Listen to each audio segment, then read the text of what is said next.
EWBSX, the cyber bully. Radio for our guys.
You may even get tired of winning, and you'll say, please, please, it's too much winning. We can't take it anymore.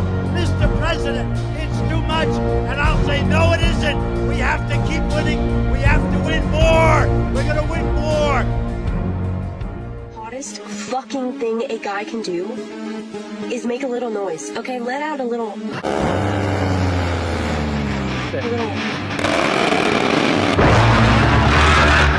Hold on, clear it up.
The Warthog.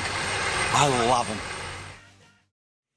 What's going on, everyone? Welcome to the ASTROLABE, brought to you by King Pilled. The last labe of the week. It'll be at least a full week until I'm back here in front of you guys again. I forgot to update the tip goal. No, we are not at... That's yesterday's number. You guys almost got a head start. Daily tip goal, 400. And actually, we're at 5, technically. And I'll show you why here in just a second. My mouse can only do one thing at a time. Jeff Accordion. I haven't seen libertarians this mad since the Berlin Wall came down. Yeah, libertarians are down bad, man. They're down bad and they're big mad. I don't know what to tell you guys. You just have to learn how to win. That's what he told us, right? He told us that he's going to be the one to teach us how to win. People are going to say, no, it's too much winning. And he's going to say, no, we have to win more. Yes, Mr. President, we must win more. So today we are going to talk about, well, it doesn't really work in speech as well as it does in a title, because they're pronounced differently. But the Shia episode, Shia LaBeouf, our IRGC, Strait of Hormuz, and Trump's Endgame. I've got a number of things from yesterday, and then a few things that I picked up today. So we'll spend a pretty long time, majority of the episode, talking about Iran, because there's lots of things about Iran to talk about. We're going to talk a little more about some of the economic development and stuff in the region and sort of the broader geopolitical picture of it that is playing a role in motivating this, and where American domestic interests might be concerned in all of this. And I want to make it clear, it's not like, oh, this is a good thing, this is the best possible thing that could happen. Clearly, having to drop bombs on people and kill people and murder people, like, this isn't ideal. But sometimes it's necessary. And whether or not you think it's necessary, it is happening. So, you can have a conversation about what is the right time. Would this have been the time? More of kind of an abstract philosophical debate about just war or anything associated with that. But the fact of the matter is, it's happening. So, what do we do with the fact that it's happening? Why is it happening? What might be the reasons? What might be the potential benefits? Everyone wants to talk about the drawbacks, but nobody wants to talk about the benefits. And yes, there are benefits. There are benefits to war. That's why war is fought. If your position is one of a principled foundational pacifism, like nation-state level pacifism, that war should not be conducted, then that's fine. Go find yourself a planet that you can govern according to those principles. You'll need to find another species to govern that way as well, because that's not gonna fly with humans. So how many of these conversations can we just swipe to the side and don't even need to have? We don't need to have the conversation about when is the right time to. You can if you want, but it's like you're segmenting yourself off into the academic circle.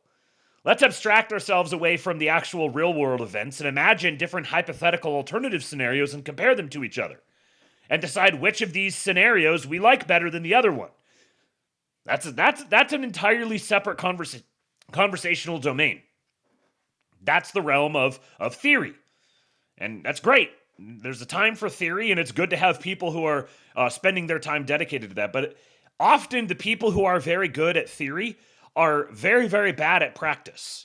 There's just kind of a selection here. The people who are good at both are singularly brilliant. They stand out in their fields. They're notable people. The people who can do theory and practice well, those are notable human beings. So by definition, the majority of people are going to either be more on the practice side or more on the theory side. So I think some of those conversations are, they're interesting to have. There's a time to have them. That time is not the astrolabe. The astrolabe here, there may be times where the astrolabe talks about that, but right now what the astrolabe talks about is, okay, we accept that this is the fact, that these are the facts. We accept that this is what's happening. Why might it be happening? And what might that portend for us? And what might that portend positively? Because there's ample coverage of all of the potential drawbacks. And honestly, the drawbacks are like really obvious. You're not the galaxy brain in the room if you're like, hey, there could be a downside to this. This might not work out. No, really? Oh, man.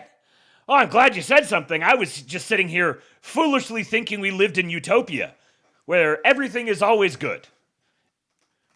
And every action that any person ever takes has no drawbacks. And, bombing other countries doesn't potentially have negative externalities. I hadn't even stopped to consider that we might live in that world. No, obviously. This is the kindergarten conversation. That's where the libertarian mind is. The libertarian mind is perpetually in kindergarten. And they're like, oh, well, we're the smart ones because you apparently didn't learn these things in kindergarten. That's why we stay here. What? Whatever happened to Thomas Victor? That's a really good conversation. That's a really good question. I don't know. I haven't seen him around in quite a while. I know he had some other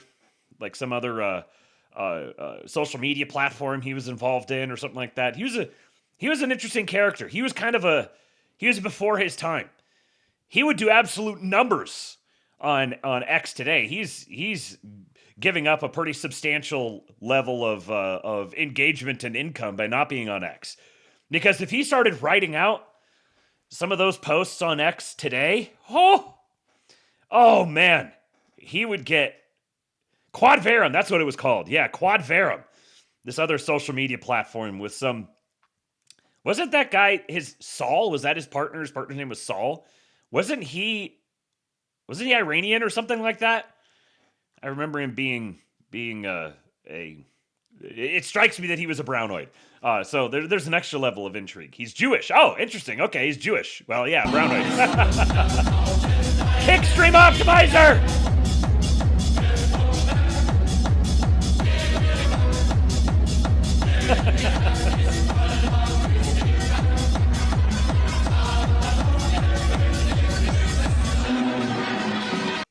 I figured out why your viewership is low. Have you tried adding Rocket League in your 7/10 me quiet toast void friend? Just think about it. Justine butchered that. Have you tried adding Rocket League and your 7 out of 10 milk toast void friend? I hadn't actually considered that. There's some problems though. I don't play Rocket League. I know what Rocket League is, but I don't play Rocket League, and I don't have any 7 out of 10 void friends. So I have my wife. My wife is the only woman I know. So there's not much I can do. I guess I just have to stick with the low viewership. Zoomer Dylan says, noticing everyone is a fucking Redditor now. They don't need God, I have my own intelligence. Yeah, we have the secret knowledge. We know the thing that nobody else knows. Yeah, bro, like everyone knows. Everyone's well aware of the facts on the ground here. It's not a big secret anymore. Several years ago, yeah, like there was this arcane knowledge that only existed in little narrow corners of the internet, and you had to be sufficiently racist to find them. But now everyone knows. Like, bro, we've got X, we've got Instagram, we've got TikTok. Everyone spends time on all of these platforms. And all of these platforms are absolutely awash with Hitler edits and, like, Aiden Ross or Sneeko or whatever talking about the Jewish problem. Yeah, everyone knows. A sufficient portion of the population is well aware. The question is, like, once you know that, then what do? Do you just grind your entire life to a halt and just throw your hands up in the air and scream, God, the Jew! The eternal Jew! Then what? What am I supposed to do with that? Yes, Jews are disproportionately given over toward acting in their own ethnic interest, and they like to exist in... They naturally find themselves as middlemen who adopt kind of like a parasitic role to the rest of society, and they've got weird pagan beliefs that are kind of trying to like cannibalize Christianity. And yes, we know. How do you take that and make that practical in the day-to-day world? You just yell about it on Twitter? That's what you do? Yes, everyone is aware. There's like, we must raise awareness. We must run around and tell everyone about the Jews. We must identify the role of the Jew in every single event. Duffhead!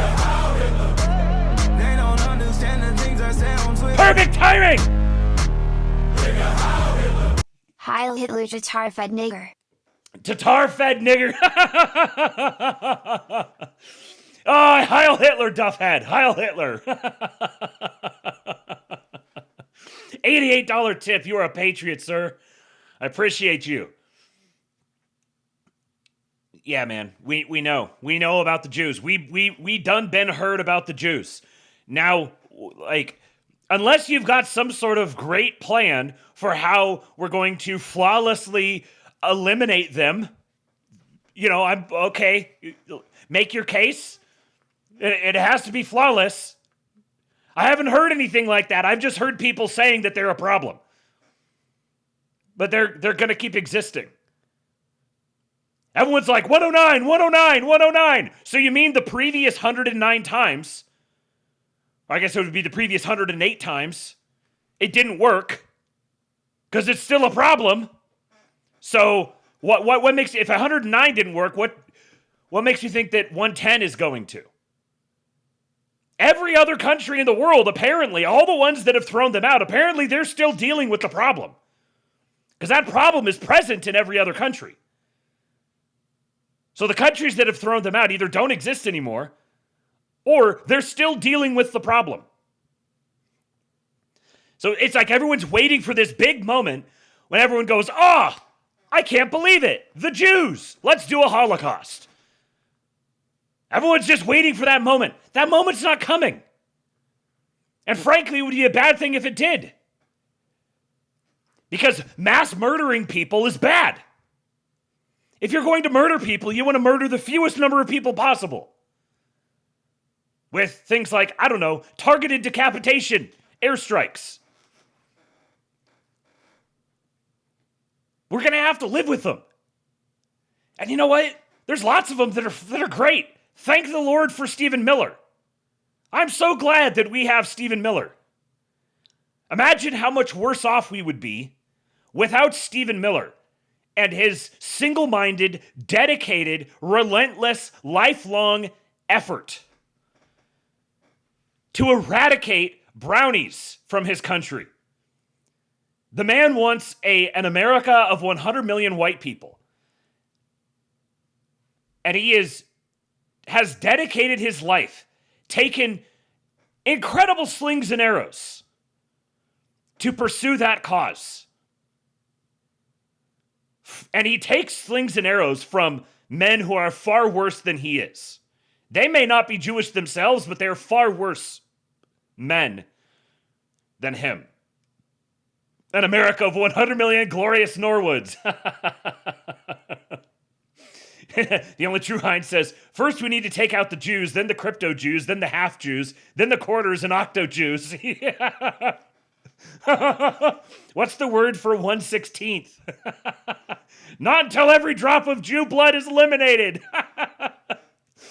Now who's obsessed with eliminating blood? Snorwoods. Yeah, apparently Kick went down, but it's back up again. So if it's not working, if you can't hear me right now, then refresh your app. Yeah, I did get the haircut. I finally I've been putting my hair up in a ponytail, man bun sort of thing for as long as I can remember, like 7 or 8 years. And I'm just tired of it. I'm tired of dealing with it. And I knew the day would come eventually. And I'm wondering if it contributes to my the tension in the upper back of my neck and my shoulders and the herniated disc, and if it triggers flare-ups or something like that. So I just decided, you know what? We're going to the mullet. We're gonna keep the curls, because boy howdy are there some curls back there. We're gonna keep the curls, but I don't have to put it up anymore. Man, I took a shower, and I just ran my hair under the water, and just running my fingers through it freely. And then I got out, and I just grabbed the towel. My wife tells me I'm not supposed to do this, but I just grabbed the towel, and just on my hair, and it felt so good, so good. Anyways, enough jibber jabber. I wasn't planning on ranting about the Jews, but it worked out. Shia LaBeouf. I remember fondly the "He Will Not Divide Us" days, and then there was the his encounter with Padre Pio, and he did the I just forgot the name of the movie. What was the movie? The tank movie, World War II tank movie that he's in. Just the name just completely escaped my brain. Fury, yes, thank you. Fury. Tremendous movie. Absolutely fantastic movie. And he is brilliant in it. And there's been some banger edits that have been made from his line in there in that movie. But it seems as if that movie played a role in his conversion, and he's had a pretty wild role. But this guy says, "I'll legit take Shia over it's Shia for him, yeah, Shia over so many trads. My guy had an encounter with Christ."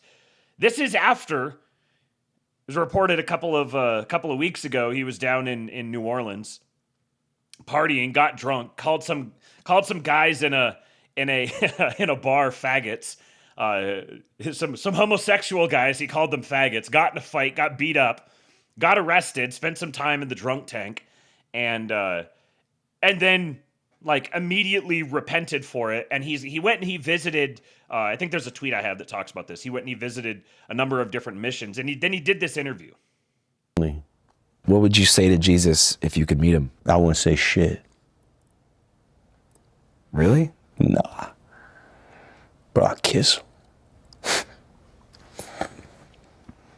I kiss him. I kiss his feet. No one say nothing.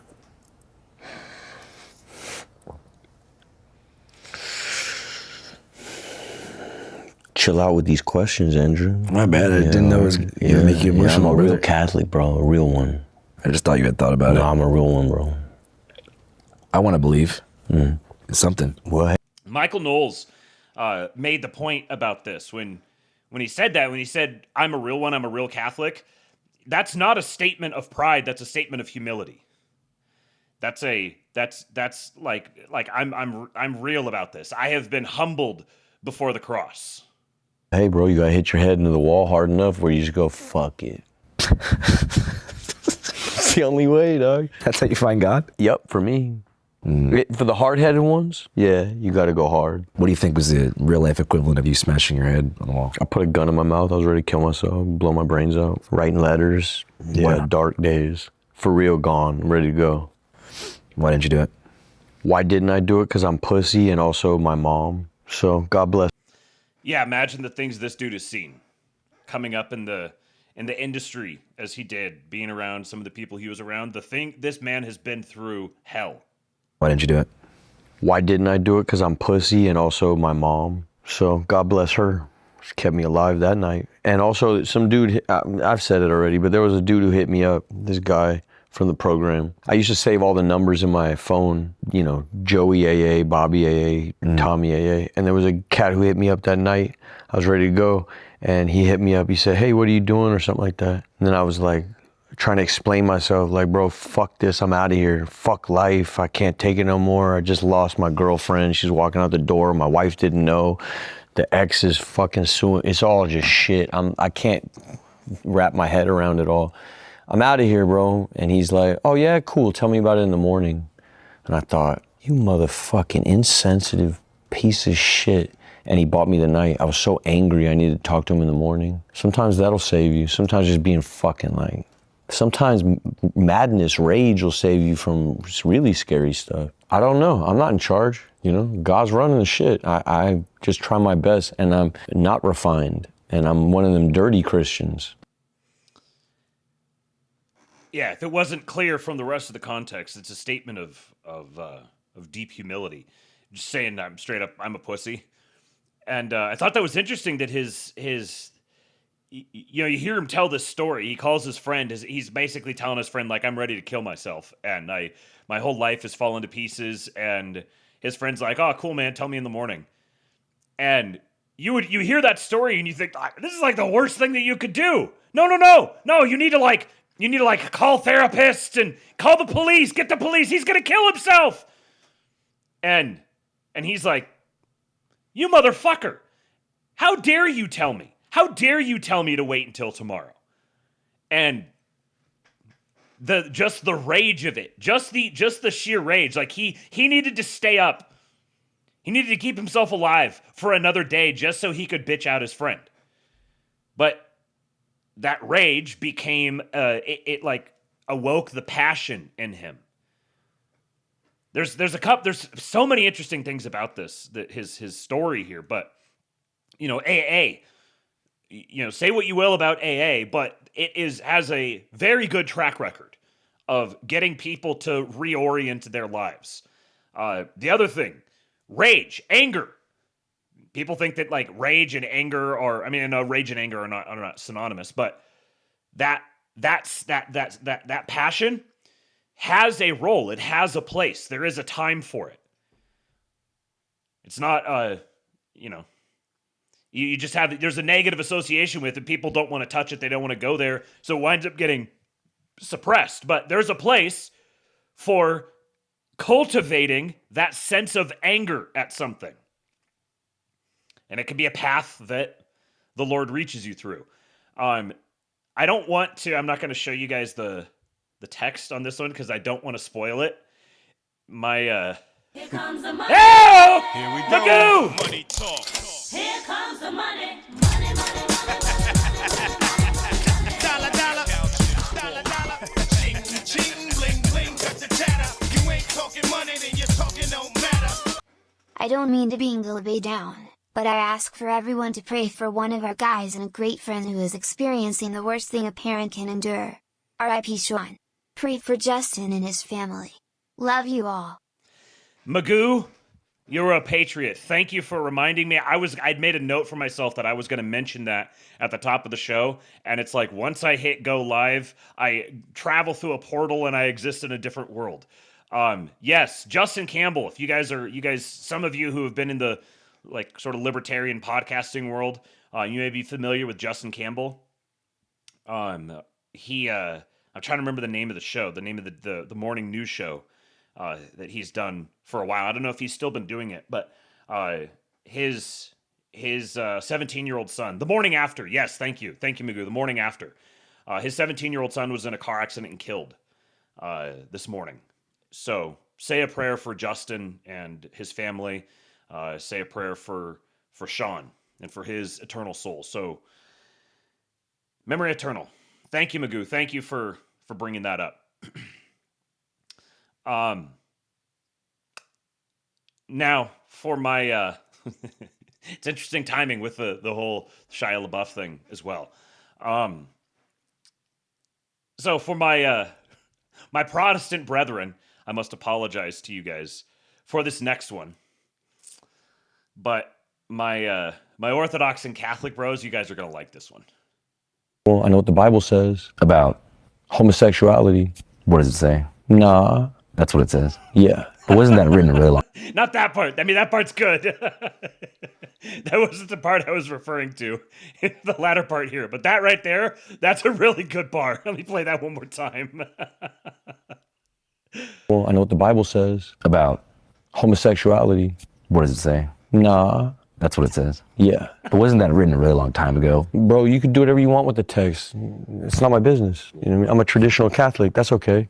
And what's the difference between a traditional Catholic and, let's say, a more progressive Christian? I really fuck with the Bible. You believe in hell and stuff? Yeah. Who do you think's down there? Who's down there? Martin Luther. The man who wrote the Protestant Martin Reformation. Luther's there. Yeah, he's He gone. had the special haircut. He's gone. That fool's gone. Well, I know what the This is one of that. What is that? 32 seconds. One of the most brilliant 32 second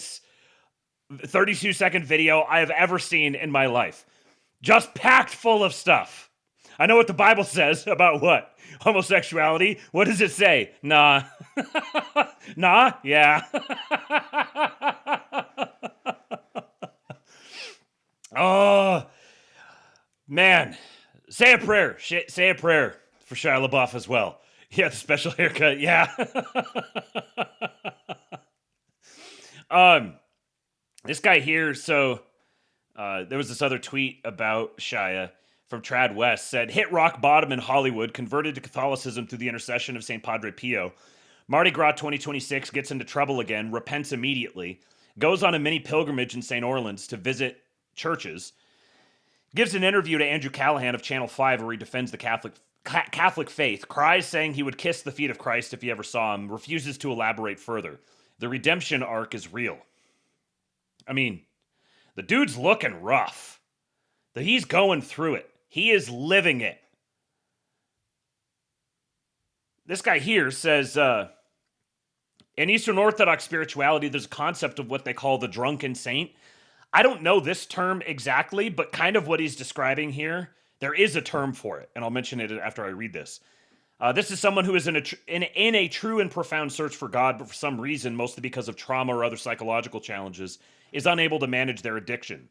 They're troubled people, but they have a sincere and genuine relationship with God. Unsuited for society, they tend to be ostracized and become bums or prisoners.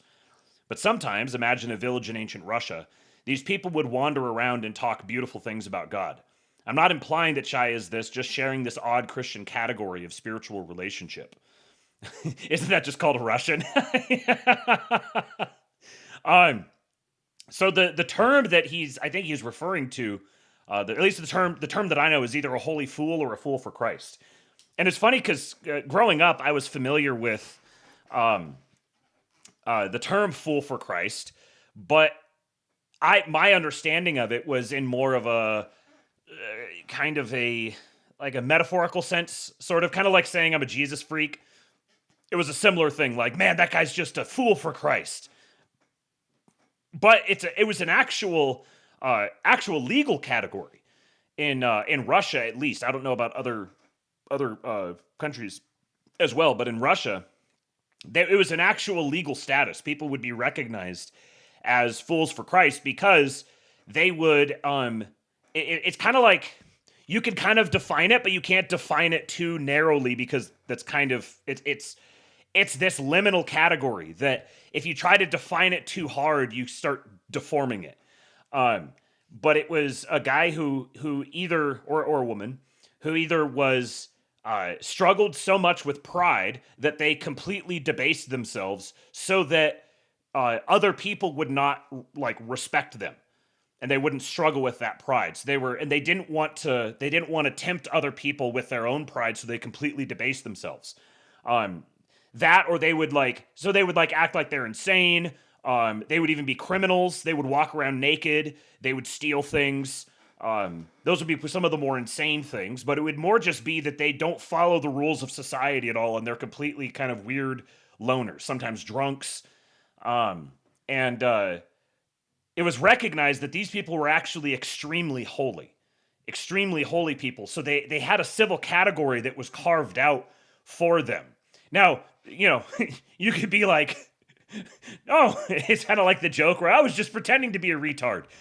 You could be like, no, I'm a holy fool. That's why I'm acting like an asshole. That's why I'm running around breaking things and whatever. So you could see why you don't want to. It's one of those things you want to be aware of it, but you don't want to look at it too closely. And so I think the same thing goes for someone like Shia. And I've always I'm grateful that I've always had this instinct for people like Shia to not be skeptical or cynical about them. Ones that act really bizarrely, especially unless and until the church actually makes some sort of formal declaration about them. But sometimes the fools for Christ were even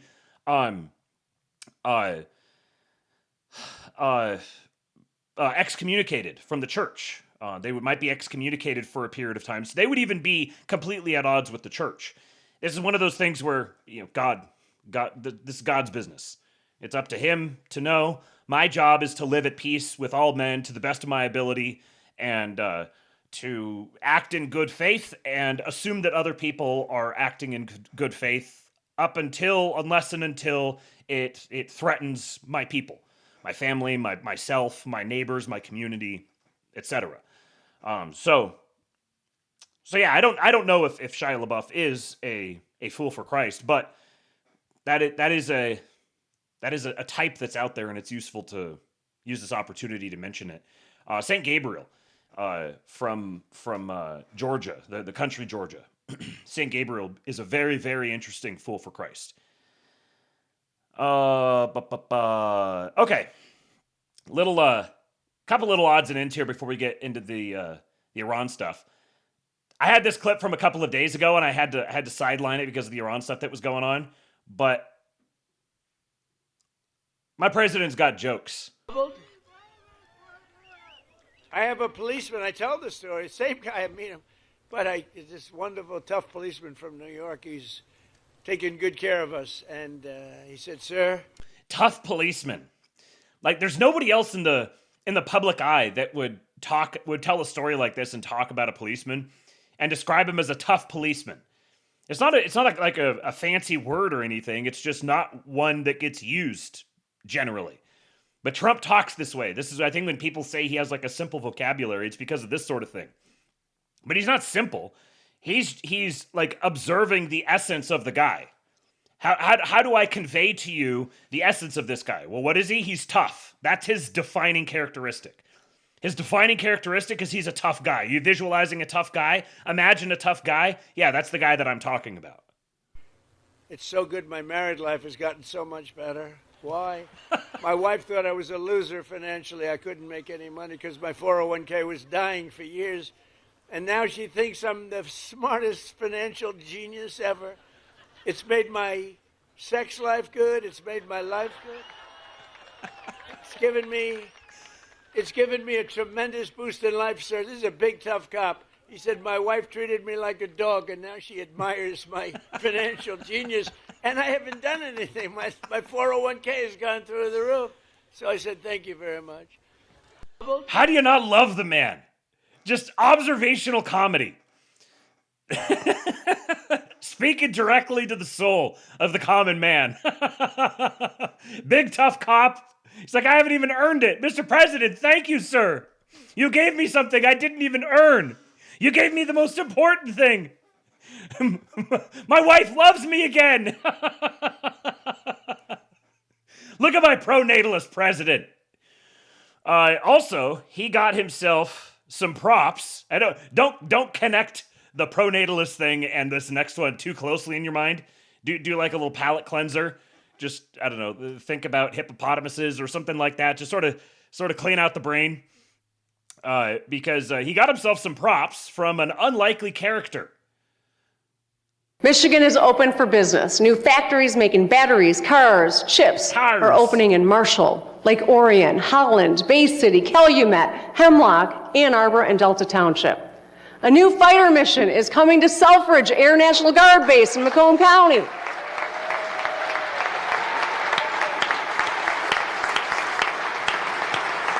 Probably not on the bingo card, but I want to thank President Trump for his work on this.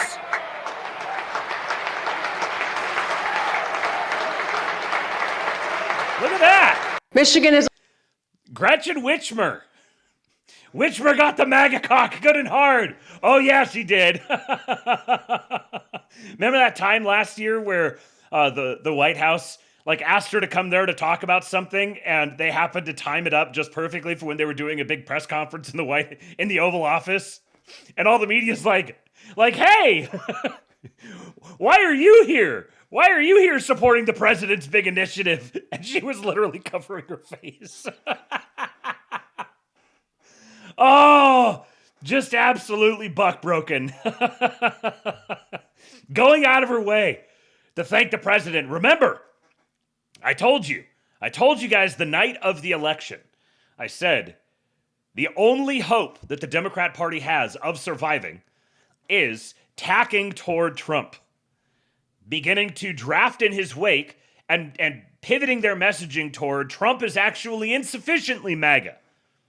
Adopting all of the MAGA rhetoric, adopting the MAGA policy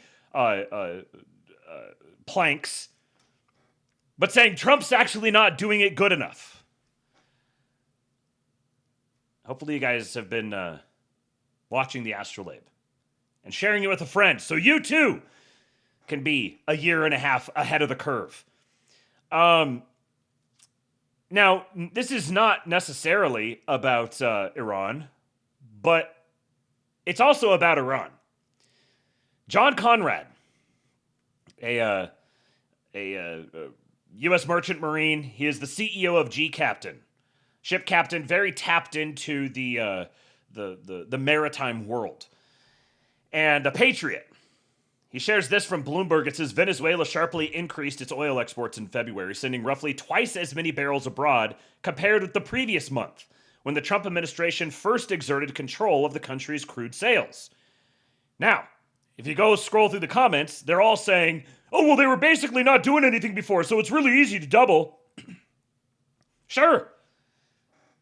But it doubled.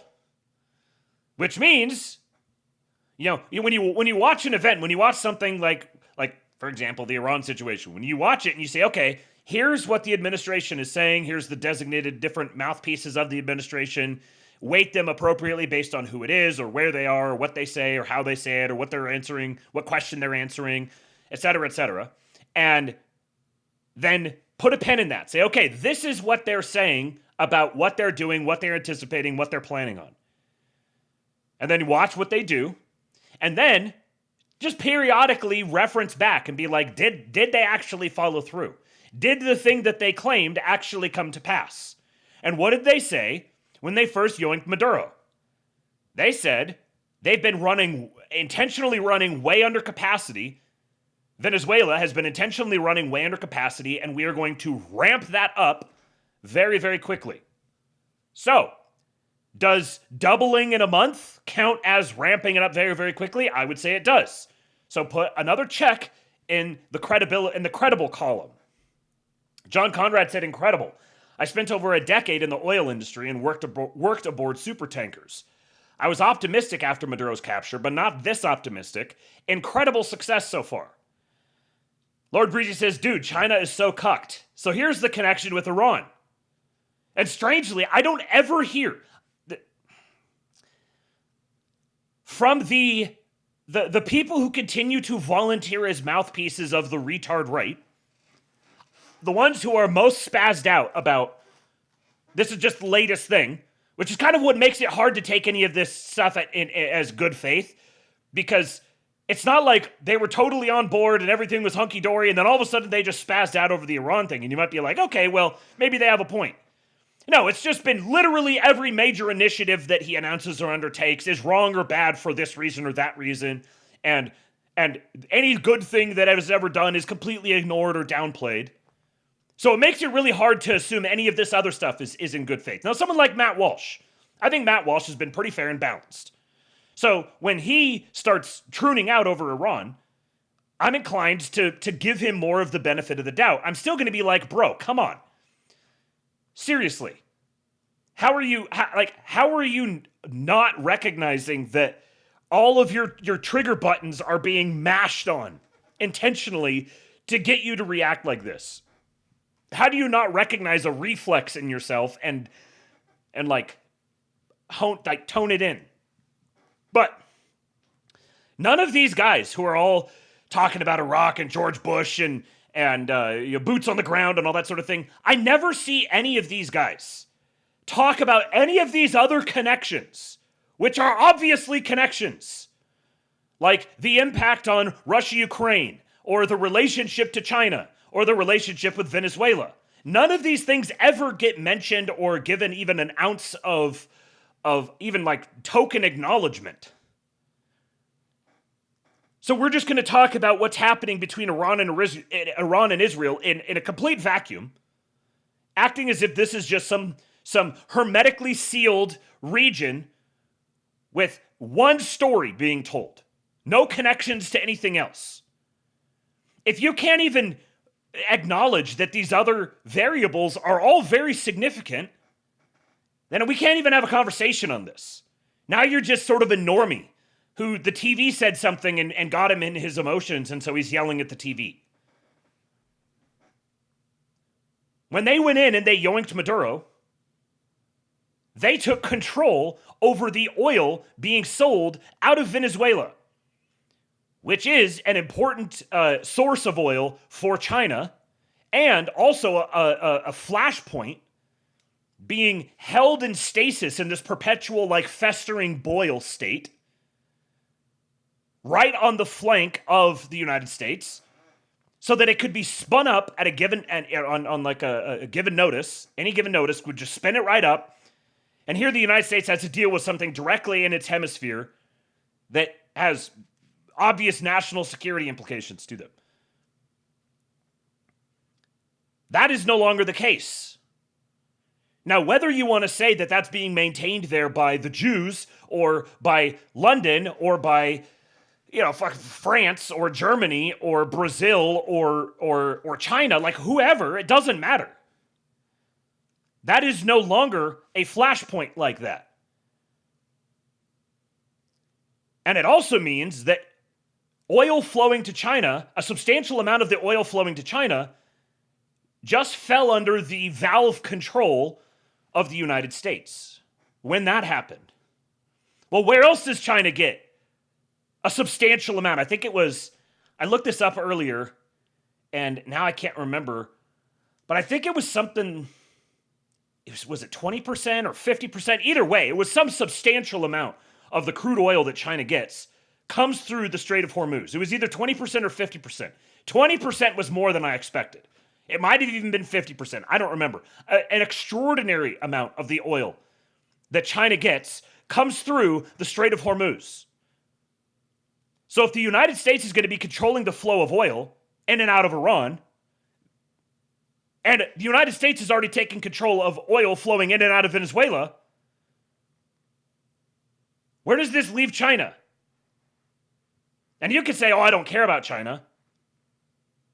But clearly a lot of people definitely do care about China.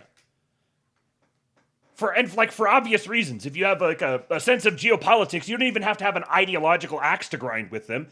Because, spoiler alert, not everything reduces to ideology. You don't have to have an ideological axe to grind with them to recognize just the basic game theory of them as a rival power and needing to maintain a balance of power with respect to them.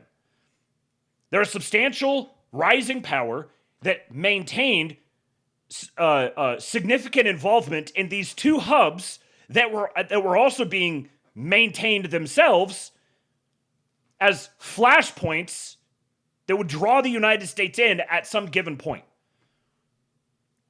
So if you don't want these to be concerns to the United States anymore, there's two ways, broadly speaking, to solve that problem, to make it no longer a concern to the United States. One option is fully withdraw and surrender the territory and any claim and any control whatsoever.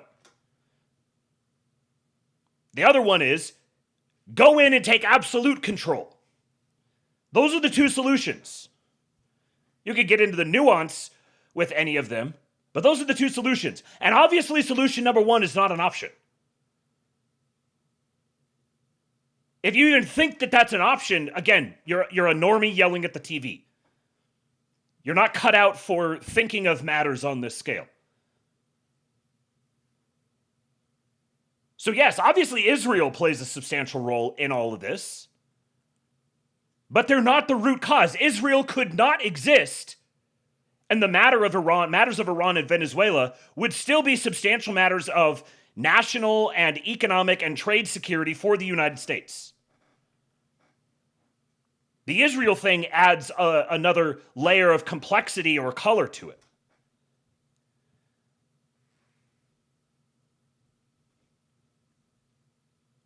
So, let's talk about the Iranian thing. First of all, an Iranian DJ has released, you guys ready to be taken in by some war propaganda? You prepared? Your body prepared? Here's some war propaganda for you. Iran's formerly supreme leader, Ayatollah Khamenei, is dead.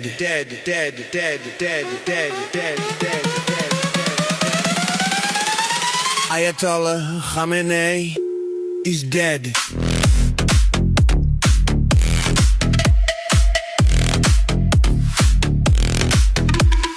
Ayatollah Khamenei is dead. They're eating the cat! Iran's former supreme leader, Ayatollah Khamenei, is dead.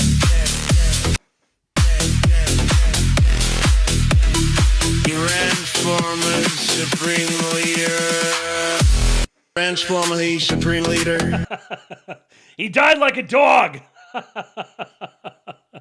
And Trump, here is real footage of Trump announcing the death of Iran's supreme leader.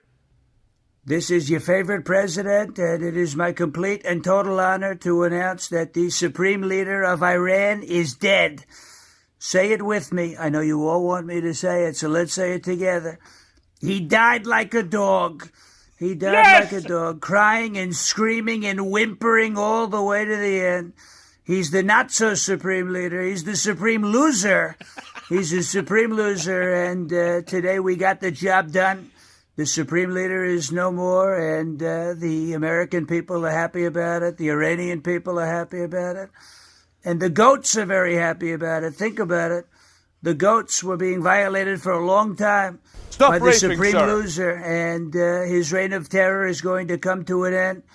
You know, I always wanted to be careful when people call me the goat. It means greatest of all time, but I didn't want to give the supreme loser any ideas. You know, he likes goats a lot more than a lot of other people like him, but I want to send my condolences to Rashida Tlaib. I call her Piggy Smalls, the notorious P.I.G., and Ilhan Omar. These are two very horrible people, but I want to send my condolences over the loss of their dear friend. The supreme loser of Iran is dead. A job well done all around, and I want to congratulate everybody who is involved with Operation Epic Fury. It was epic indeed. The supreme loser is dead, and we are making America and the world great again. In the words of Toby Keith, we will put a boot in your ass. It's the American way. Thank you. God bless you, and thank you for your attention to this matter. I never knew that I needed Sean Farash doing Donald Trump doing Toby Keith in my life. Now that I have it in my life, I never want to go back. I never want to go back to the way that it was before. Here is some actual footage. Yeah, we talked about, like, are we going to get some Kino out of this whole event? Oh boy. Oh boy, did we ever. This is one where you're going to want to watch. You're going to want to watch very closely. There will be a loud explosion, so be prepared for that. I'll try to make sure it's not too loud. But the best video of 2026 in 5 seconds.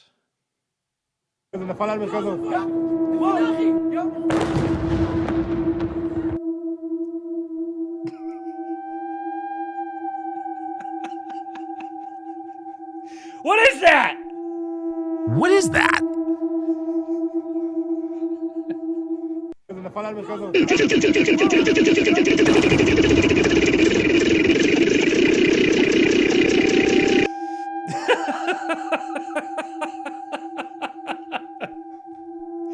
He's a scuttler. He's scuttling the Chupacabra.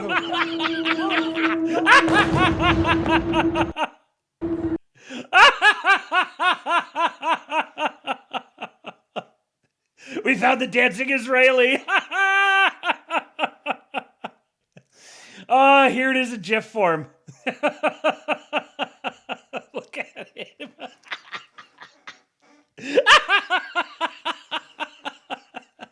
Scuttle, scuttle, scuttle, scuttle, scuttle. Oh, man. Oh, the world is so good to us. I kind of think that Will Chamberlain is a little bit of a Zionist lolcow, but he occasionally has some really good takes. And this one, oh, this is a take. There's one line in this. You guys will know it when you hear it. He's talking to this guy who is desperately protesting that Iran needs to be allowed to enrich uranium. There's no problems with how Iran was enriched uranium. Why do you care if Iran's... The international treaties say... Listen. Iran has the right to enrich uranium. Now, if you have... We have the right to stop them, and that's what we've done. Enriched at the level of 3%, that is not a nuclear weapons program. You need it at least 90%. It is ridiculous to pretend that if you have 3% that's so silly. And that's uranium, it demonstrates you know like trivial amounts about either nuclear weapons enrichment, or you're intentionally lying to your audience.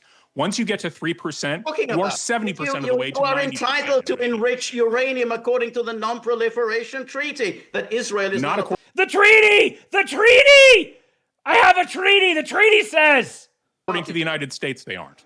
And so the question is, United if States you are right, non-proliferation treaty is available in the UN database. Read it, and it says every state has the right to enrich uranium. Iran is not entitled to enrich uranium, and that's because what the Iran United was States doing. says it's not.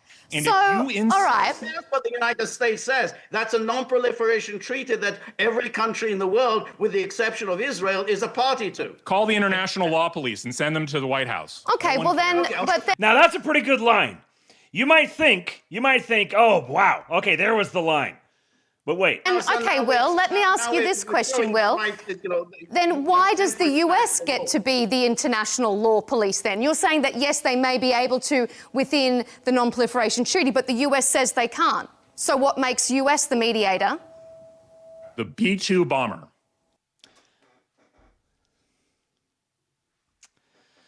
All right, guys, that'll do it for today. Give this man a province. Make this man the governor of Canada. Reward his patriotism. Let's hear that one more time. Then why does the US get to be the international law? You've got this little thing over here. Get that ugly, disabled freak away from me. I don't want to look at his fucked up face. His smushed in, garbled, baby, disabled face. I don't want to look at it. He's over here just squeeing about the UN says, the UN. Will's like, yeah, call the international law police and send them to the White House. We'll talk with them when they get there. And then, Or police then. You're saying that yes, they may be able to within the non-proliferation treaty, but the US says they can't. So what makes US the mediator? The B-2 bomber. That's right. Yes. We're going to kill you. We're going to give you the death penalty or kill you. The B-2 bomber. Don't cite bureaucratic documents to the men with the B-2 bomber. The United States is international law. This is what you wanted to rope us into, right? The United States is going to be the ultimate backstop of everything. The U.S. taxpayer is going to fund the defense of the entire world. The United States is going to be obligated to be the global policeman who backstops all the shipping lanes with our Navy. Okay, great. Sounds good. Yes, we are international law. You want us to be the muscle? Yeah, the muscle's taking back the bank accounts. We are international law. So might is right. Yes. Yes. All right, then. We are the most powerful nation in the world. We are also a very benevolent force. But because we have such a strong military and the willingness to use it, are in a position to tell the Iranians, you don't get to enrich uranium. And the only reason you would want to do that is to build nuclear weapons. And so they can point to whatever treaties they want to. We don't care. We are not okay. Tell you, the Iranians having nuclear weapons capability, and we will enforce that red line. Powerful military in the world, as we have Shut the fuck up, bitch. These are the rules. Say whatever you want about them. They're still the rules. This is the guy that if you've been hearing Tom Luongo talk about the most recently designated British City of London AI brown guy account, the narrative shaping account. This is the guy he's talking about, Shinaka Anselm Pereira. But this is a pretty good post here. He says, yeah, trust plan, sorry. You want us to stop being global police? Give us our money and industry back. Yes, correct. This is Scott Bessent and Donald Trump's approach to the world. You want to be a part of the global system? The one that you have put us at the head of? Okay, we're going to be at the head of it now, and we're going to decide who gets to be in it and who gets to be out of it, and the terms of that. Having a nuclear weapon, that's being at the big boys table. We run the big boys table. We have determined you don't get to sit at the big boys table. What's the reason? The B-2 bomber. That's why. You want to have a coherent, functional, global marketplace? Here you go. We're not going to do this gay globalist, transnational commie bullshit anymore. No, the United States is at the head. The United States dictates terms. And we will dictate terms benevolently. Because we would rather make a deal. Everyone talks about how Donald Trump is like, oh, he's just like a big stupid toddler. He likes to watch the Gorilla Channel. And he just is he thinks all of his big weapons are so cool and he just wants to use them. What is the dude known for? The dude is known for being autistically obsessed with making deals. He wrote a book called The Art of the Deal because all he wants to do is make deals. The weapons are cool. The weapons are fun. The weapons help with the making deals part. But the man wants to make deals. So yes, we are going to continue to be the global police, except we are going to be the global police that runs itself. We're not just going to exist for the sake of everyone else, exist to be a piggy bank, exist to backstop every other market and sacrifice our own in the process. No, we're going to be the global police. We're going to charge a fair price for that. And what everyone else is going to get out of it is access to all of our infrastructure and our markets and our capacity. This is the new age we are entering into. Will there be downsides? Yes. Will there be threats? Yes. Will bad things happen because of it? Yes. There will also be substantial upsides. And the more people choose to get on board, the more everyone will benefit. When there's no more like pretending that just because you have nation state status and we have nation state status, somehow we're all equals. We're all going to sit around a big table and everyone's going to get one vote. No.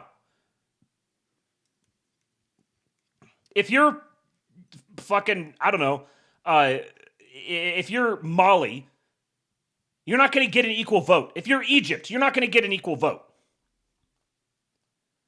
If you're Afghanistan, you're not going to get an equal vote. Now, whether or not you get an equal vote is going to depend upon just to what extent you decide to play ball with this system. If you decide to really play ball and you really have something that you can bring to the table, then it's just like if it was a bunch of people just sitting around a table. Well, you don't really bring much, but are you gonna bring like elbow grease and a really great attitude and a great commitment to industry? You're gonna be a very industrious person? Cool. We'll give you whatever ceiling that you want, whatever ceiling you can aspire to, but we're gonna maintain your floor. And if you fall below that floor, you're kicked out. So the offer to Iran was, come and join us. Here are the standards. If you're going to come join us, here are the standards for that. And if you'll accept those standards, you will be incorporated. We don't trust you. Tough. This is the deal. Take it or leave it. And if they decide we're going to leave the deal, okay, well, you're not just going to get left alone. We're not going to take this like fractured sort of ethnically and governance-wise nation with like this dual structure of like a civilian and a religious government, and they're sort of in tension with each other, and everyone in your region all hates you. You just piss everyone off. You don't get along with anyone. You're trying to directly act against the closest thing we have to a peer competitor. You're trying to collaborate with them and work your way around. Yeah, you're not going to. No nation is going to permit this and continue to be a hegemon.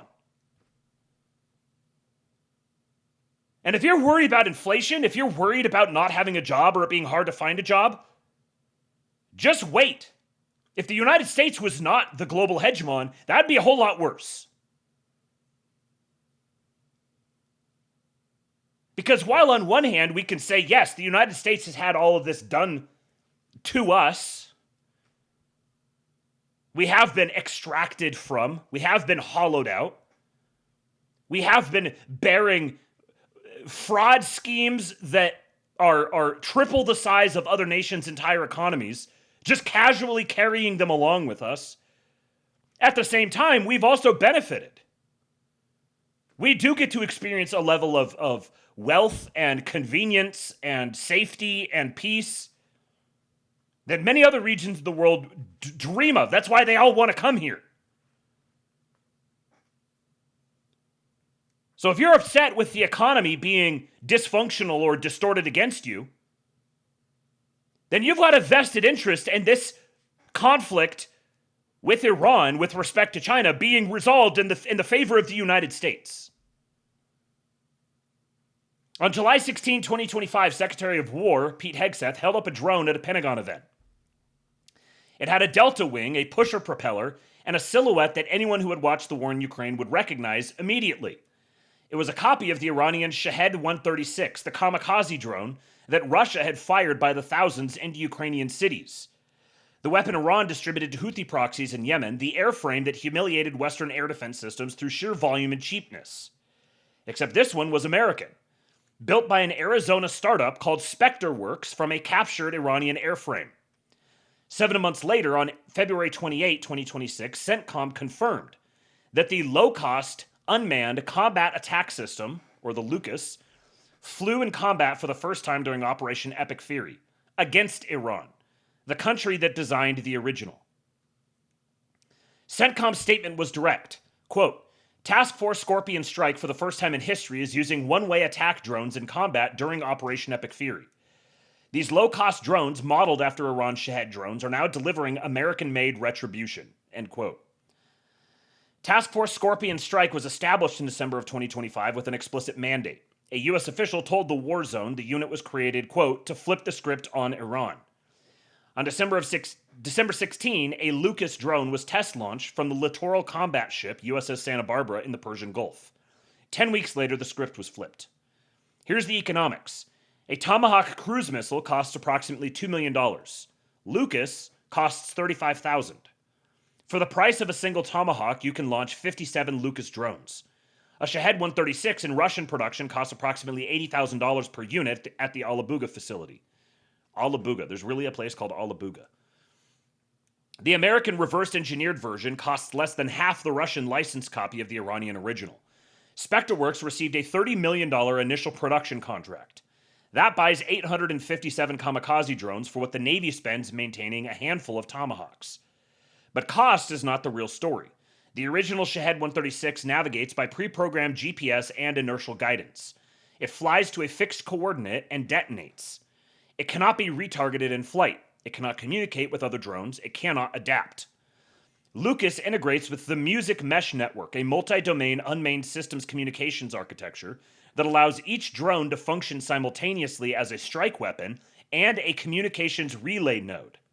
Mesh technology is fucking bonkers. There's some crazy stuff going on in the mesh network world. I've had some friends who have worked on various different mesh projects, and it's like magic technology. Some units carry Starlink terminals, specifically the military Starshield variant, enabling beyond line-of-sight satellite communications, real-time human oversight, and autonomous swarm coordination in GPS-denied and electronically jammed environments. The original Shahed is a flying bomb with a coordinate. The American version is a networked intelligence node that happens to explode. A networked intelligence node that happens to explode. Russian military commentators are already sounding alarms. The integration of Starlink with a mass-producible airframe represents a threat class that existing electronic warfare cannot reliably counter. You cannot jam a mesh network the same way you jam a GPS receiver. The drone that does not reach its target still relays targeting data for the drone behind it.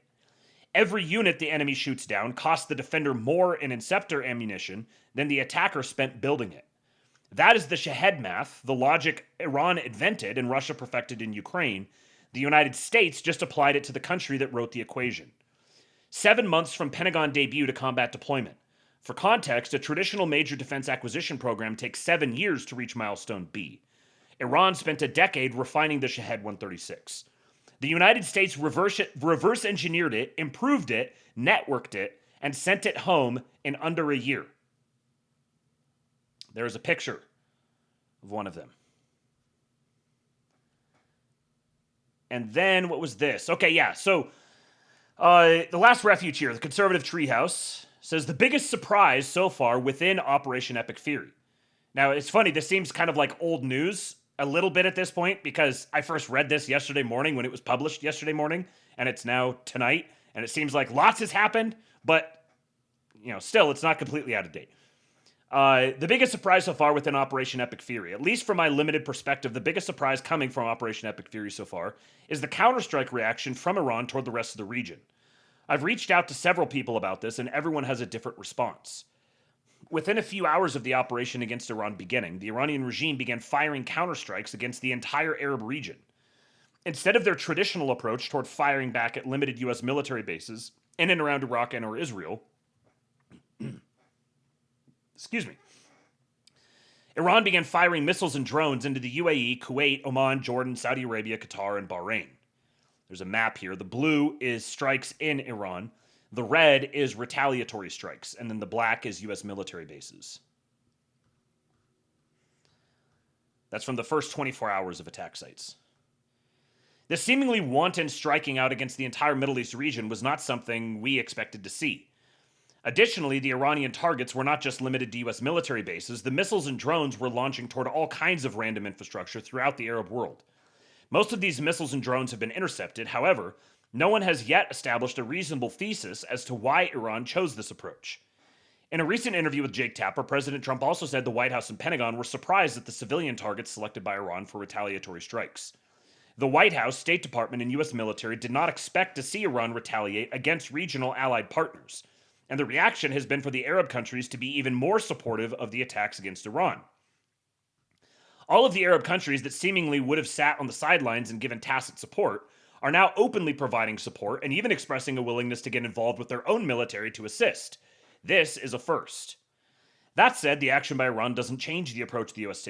is taking, but it does beg the question, why are they doing it? Again, these are not U.S. military installations being targeted. Iran isn't just shooting missiles and drones at U.S. bases. They're targeting non-military infrastructure and even civilian targets, hotels, apartment buildings, commercial real estate. The expenditure of the Iranian counterstrike armament, the targets they're selecting, doesn't gain Iran any material benefit. So why do it? Jake Tapper notes President Trump has said, a big wave is yet to come. And I think that big wave is hitting. Just before I went live here, I saw that apparently Tehran is getting hammered hard, like the hardest they've been hit so far. Before the chat gets away from me, let me just come over here and read this from Gondorian Patriot. He said, in a way, this is a return to what non-warfare politics has always been. Men talking and making deals between one another. In a way, the idea of the nation-state in the modern sense is a fiction that obscures the real human-style networks that is essential for real governance. Yes, exactly. Non-warfare is in war being one side of politics, and that style of networking based on what each player can bring to the table, with deference to those with real authority being the other. Yes, exactly. This is a more honest form of legitimate power politics. So reading this through the neocon lens, yes, there are neocons who have wanted an attack on Iran, but they wanted an attack on Iran conducted differently toward different ends, which is why you see people like John Bolton and Ann Applebaum and Bill Kristol either softly or openly counter-signaling it. That should be a strong clue to you that this is not a neocon regime change war taken just merely for the sake of enhancing the power of Israel or something like that. Because the people who are most dedicated to that worldview are counter-signaling it. They're not happy about it.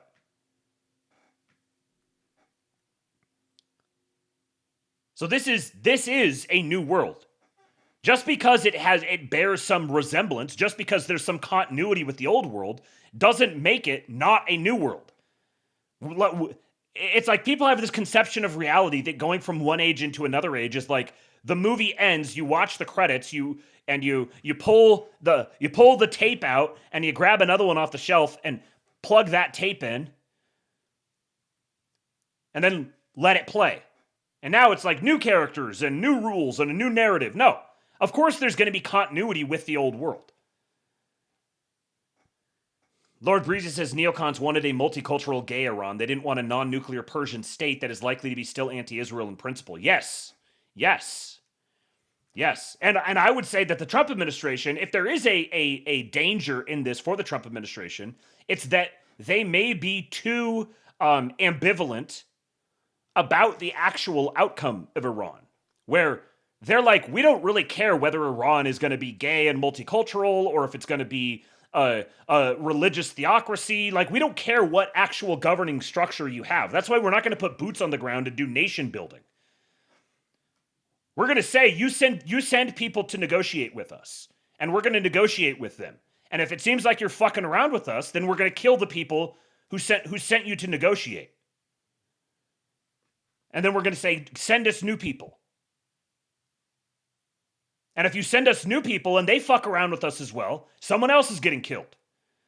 And we're going to kill as many of you as we need to until you realize we mean business. And this is a new world. We're not going to play the games that we've played in the past. If you want to lie to us and skirt around us, or you want to straight up come into negotiations bragging about how you're doing stuff to piss us off, yeah, you're going to get killed. This is how war was conducted, honestly, not that long ago. But this is very different than George Bush-style neoconservative occupy and abolish the old institutions and try to raise up a Western democracy wholesale and bake in a whole bunch of grifts into all of it. So, like, the potential risk here would be that the Trump administration would be willing to accept a gay multicultural Iran, which is still going to allow the subversive snakes to find new ways to embed themselves into it and perpetuate the same old thing. Okay, back to the article here. Let's see. I'm left to wonder if the regional targeting by Iran is strategic, or if their top tiers of military command structure were so devastated the local command centers were essentially left to use their own targeting decisions, and that led to a random set of launches at just about everything they could program as a target set. However, a big wave yet to come might make sense if you think about Iran's seemingly wanton striking at every regional nation as probing to destroy radar capacity and air defenses. If Iran is holding back strategic hypersonic missiles for later strikes after probing or degradation strikes, then yes, as soon as those hypersonic launch locations surface, there would need to be a massive blitz of overwhelming force to preempt the launches. Essentially, what a person might call a big wave yet to come. And this is from CENTCOM's Twitter account. Said Iran continues to maliciously launch ballistic missiles, indiscriminately targeting military and civilian locations throughout the region. U.S. forces remain on the hunt to eliminate this threat, as the president has said. Our resolve has never been stronger. And then Faytuk's network says, breaking, the UAE is projected to exhaust its interceptor missile stock within 1 week at the current rate of fire, and Qatar within 4 days. Both are urgently seeking additional military support from the United States. So I think there's a few. I don't have a totally clear answer on this just yet, but I think one possibility is what he mentions here, that the top tiers of military command structure were so devastated the local command centers were essentially left to use their own targeting decisions. This is definitely the case to a certain degree. That it's like the IRGC leadership that have been decimated. And so they've broken off into these, but this is also part of Iran's contingency plans. This is the way that they've planned out this sort of continuity, expecting that there might be some kind of decapitation operation. And then these different, I think there's like 31 different regions essentially that have their own command structures that are intended to be able to operate more or less autonomously. Now, I think that on one hand, you can't underestimate the competence of the Iranians. They're not like a bunch of like goat herders in the mountains that are a bunch of low IQ, incompetent goat fuckers. There are the Persian civilization has a deep and long tradition of scientific accomplishment and philosophical complexity, and this is just because they're not white per se. I mean, some of them are pretty white, but just because they're in the Middle East, they're not low IQ Arabs. There's plenty of low IQ Arabs there, I'm sure, but I don't think that you can underestimate their competence, and obviously they've been locked in planning on this sort of thing for a while. So I think you can't underestimate them. You also probably shouldn't overestimate them, particularly with respect to a military that is geared up to operate as incisively as the Trump military is. So I think it's possible that even if they did have these contingency plans and they're like, okay, there'd be a decapitation strike, and so then you guys all have your game plans that you're supposed to operate autonomously. If I know that, then obviously the U.S. military knows that. So going into it, they would expect that. So then they would be, so you get the action and the counteraction and the action and the counteraction. And, you know, I know that you know that I know that you know that I know that you know. So I think it's possible that they're firing this off because they've lost their targeting capacity in some way, shape, or form. They've just been sent into disarray. It could also be that there is a pretty substantial Jewish influence in Persia as well. And they, in many ways, they do share a lot of psychological tendencies. So I also wouldn't be surprised if they have their own basically Samson option, where they're just like, well, if the worst thing happens, which is the Ayatollah gets bombed in his office, then we're just going to start fucking everyone up. We're just going to throw the entire region into total disarray and hit as many people as we can. I think that's possible. And then the last bit of speculation for me would be that these are actually not random and indiscriminate, but they're actually targeting specific, like they hit a hotel, and you're like, why would they just hit a hotel? But they're hitting like a specific person or a specific collection of intelligence or something that they happen to know is there. Because I do think there's also an element here, both on the American side and on the European side, of deprecating assets, using this as a way of, people whose cover has been blown or whose cover will be blown, or just assets that are no longer needed, cleaning up, tying up loose ends. So I think there's also, that's another thing that would be worth considering and trying to understand why they just seem to be striking out at random all over the place. I also saw people suggest that they were trying to do this because then their neighbors would be like, hey, wait a second, we didn't want to be involved in this. US, stop it. You're making them do this to us. I don't really buy that, because that kind of assumes that the other nations wouldn't be like, you fucking Persian assholes, because they already don't like them by and large, and they're hitting some of their own allies as well. So that kind of assumes that they're dumber than they actually are, I think. So anyways, next thing. From the Free Press. Donald Trump's strategy of decapitation. We're reading from the Free Press just because there happens to be, there's some interesting information in here. Black smoke rises from the rubble of Ali Khamenei's compound in Tehran. Officially, the Supreme Leader's fate remains unknown. You can see when this was written. No televised address, no formal communique, only Foreign Minister Abbas Araghchi's cautious assurance that Ayatollah Khamenei and President Masoud Pezeshkian are, quote, as far as I know, alive. Israeli intelligence, for its part, assesses that the opening strikes launched by the United States and Israel this morning likely killed the Ayatollah. Whether dead or sheltering deep underground, his status has changed irrevocably. He is now a target rather than a negotiating partner. President Donald Trump and Israeli Prime Minister Benjamin Netanyahu have moved from a strategy of coercion to one of decapitation.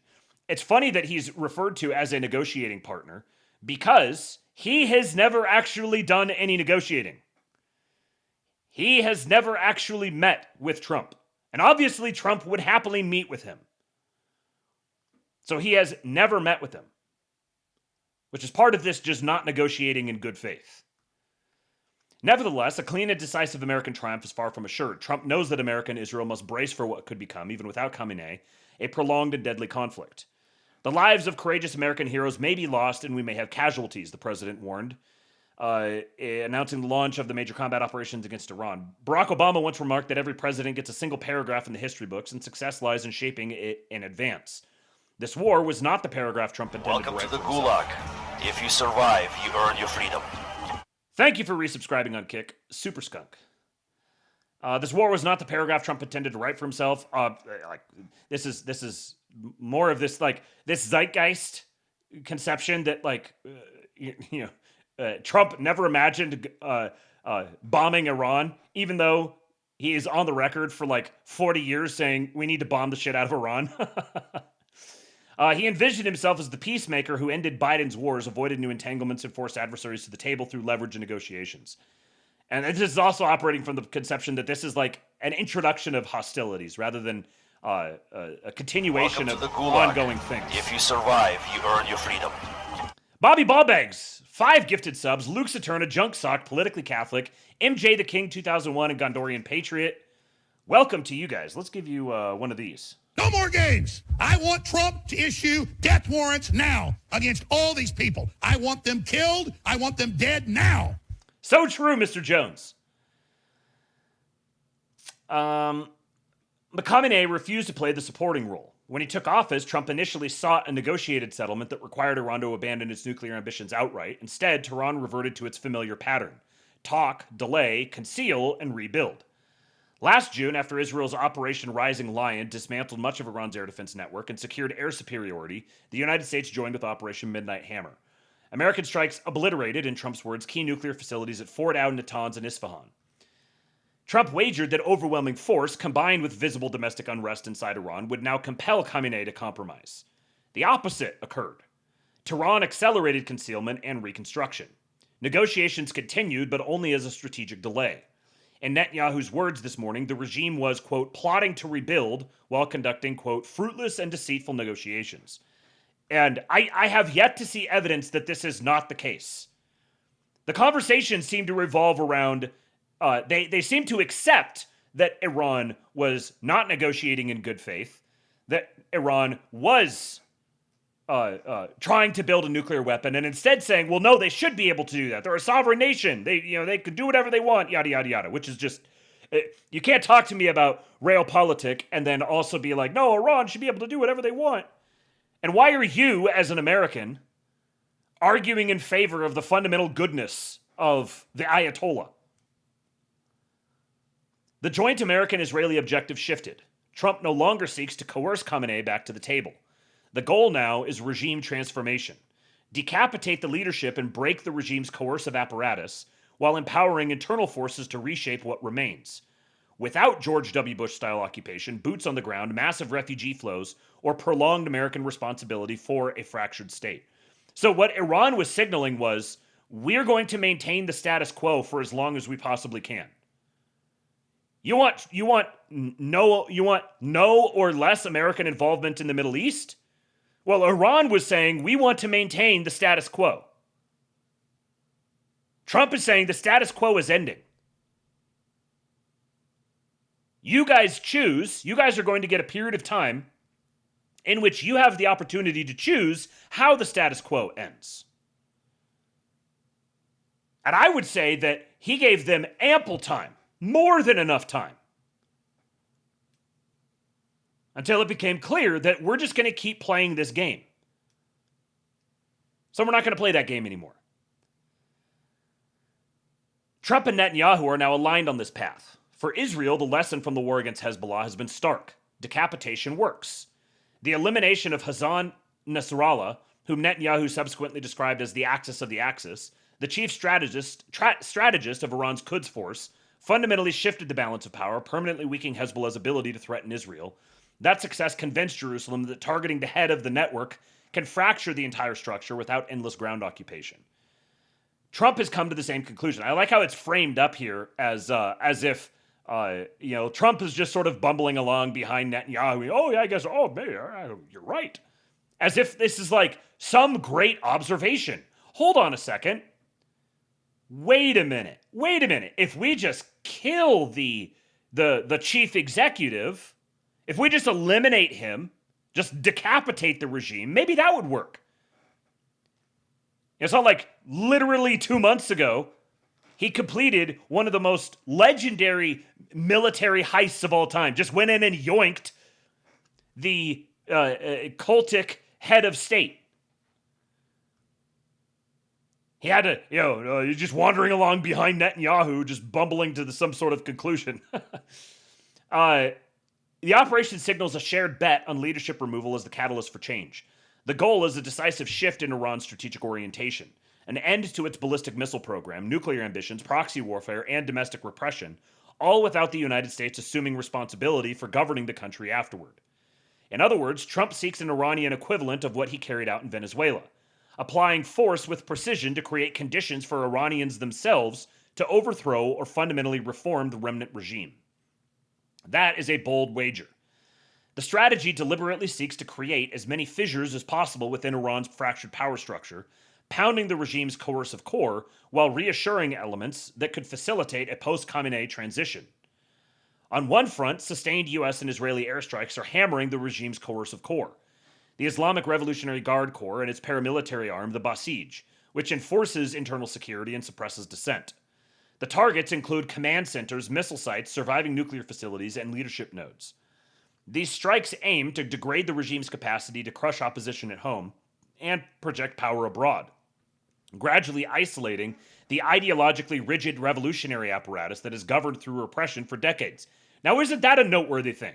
This isn't just U.S. bomb Iran indiscriminately. This is specifically the United States is targeting the revolutionary communist City of London coordinated and backed IRGC, and curiously seeming to leave the civilian government and the traditional army, the conventional army, less touched. Interesting. It's almost like they're trying to eliminate this vertical within the Iranian power structure, the one that is rigidly ideological, revolutionary communist, that announced itself on the world stage by kidnapping, by laying waste to the American embassy, kidnapping embassy personnel and holding them hostage. They're targeting that vertical, but then leaving the other verticals there. Well, can we learn anything about what they did with Venezuela? No, we don't have to analyze this in a vacuum. And it wouldn't make sense to evaluate the approach here and compare it to Iraq, when you can compare it to Venezuela, which literally happened 2 months ago. What did they do then? They did a decapitation operation after negotiating ahead of time with people currently in the country within the ruling apparatus, and said, if you will play ball with us, we will support you in that position. We will hold you in power. We will use economic incentives to lock you in and protect your power so we can stabilize the region. Obviously, Iran and Venezuela are not exactly identical, but if you've seen that methodology used there, maybe incorporate that at least a little bit when you try to understand what's happening now. Mr. Sue says, if anything, Trump taking out both Maduro and the Ayatollah is kind of like major big-dicking Netanyahu and also sending a signal. Yes, Bibi could be next. Right. Because we know that Trump doesn't like Bibi. And Trump was majorly pissed off with the way Israel conducted themselves during the 12-day war. So it's not like this is just some BFFs collaborating together on a school project. On another front, Trump and Netanyahu are actively courting internal pressure from below. Netanyahu's address this morning was explicit. He spoke directly to the citizens of Iran, declaring them victims of the regime. He urged not just the Persians, but also the country's diverse ethnic communities, including Kurds, Azeris, Balochs, Arabs, Awazis, who together comprise more than half the population, to cast off the yoke of this murderous regime and build a new and free Iran. The message is unmistakable. The fight is against the Ayatollah's oppressive forces, the IRGC and Basij. Netanyahu also drew a crucial distinction between the Artesh, the conventional military, and the IRGC. It's a fascinating and revealing move. Since the 1979 revolution, the regime has sidelined the Artesh, which it distrusts due to its origins as a professional, Western-oriented force loyal to the Shah. By sparing it in strikes and publicly reassuring it, Trump and Netanyahu hope to fracture the regime without totally collapsing it. The calculation: with Khamenei eliminated, elements within the security services, potentially including Artesh officers, might step forward to stabilize the country and negotiate from a pragmatic position devoid of revolutionary dogma. A source with intimate knowledge of the joint American-Israeli plan informs me that plans for the day after have long been in the works. Chances are good, he said, that when the guns fall silent, a unified coalition ready to take the country in a new direction will emerge. Now, I think it's possible. I think that they're creating the incentive structure whereby something like that could happen. I'm also not necessarily going to bank on it. But I will say that this should be assumed. Plans for the day after have long been in the works. This should be assumed. I've seen all this commentary about like, oh, Trump totally underestimated the Iranians. He thought that they were just gonna roll over, and now they're fighting back, and he doesn't know what to do. This is just kindergarten stuff, man. Have you ever talked to a military person in your life? Have you talked to the people who have been coming up through military ranks, who lived through the Iraq and Afghanistan debacles? Yeah, he literally said 4 weeks to begin with. He was like, yeah, it would probably be like 4 or 5 weeks, something like that. Might be less. But like from the beginning, he said, this is going to last for a little while. Clearly, he did not think, oh, we're just going to roll over them and then win in one day and it'll all be over. Again, these are takes that are just wholly credibility destroying. Anybody who's talking this way, like, oh, he's just caught off guard. They had no idea. They don't have any plans. Of course they have plans. Remember, one very important story to keep in mind is the time in Syria when a Pentagon-backed militia engaged in a firefight with a CIA-backed militia. That was not an accident. The Pentagon is not oriented toward, there are people within the Pentagon who certainly are, but there are also people within the Pentagon who are not at all oriented toward conducting warfare according to the retarded rules of engagement and the tactics and strategies that the Bush era was defined by. Slutty Milk says it's all just not wanting to let go and relax and truce the emperor. Need to have all these gay opinions and takes. So true. So true. It's like, oh, if you just truce, you're retarded. You're stupid. I hate democracy. That's why I need to have an opinion about every single governing operation that happens in my country. Because I hate democracy so much. In short, Trump seeks to hammer the enforcers and ignite popular unrest while signaling a viable off-ramp for the regular military and, perhaps, elements of the IRGC willing to lay down their guns. That's another thing. He's not like, no, we're going to abolish the IRGC. He'll work with anyone. He's like, yeah, yesterday you were part of this revolutionary, ideological, religious fundamentalist organization, and now you want to work with me? Great. Let's work together. Just FYI, I highly prize loyalty, and anyone who backstabs me is going to get killed. Those terms acceptable to you? Great. Let's work together. If successful, the regime could transform itself without a total collapse of order and a descent into civil war. There is precedent. In 1999, the NATO's 78-day air campaign against Slobodan Milosevic degraded Yugoslavia's military infrastructure and isolated the regime sufficiently to trigger internal political collapse. No NATO ground invasion followed. Air power alone served as the lever for transformation.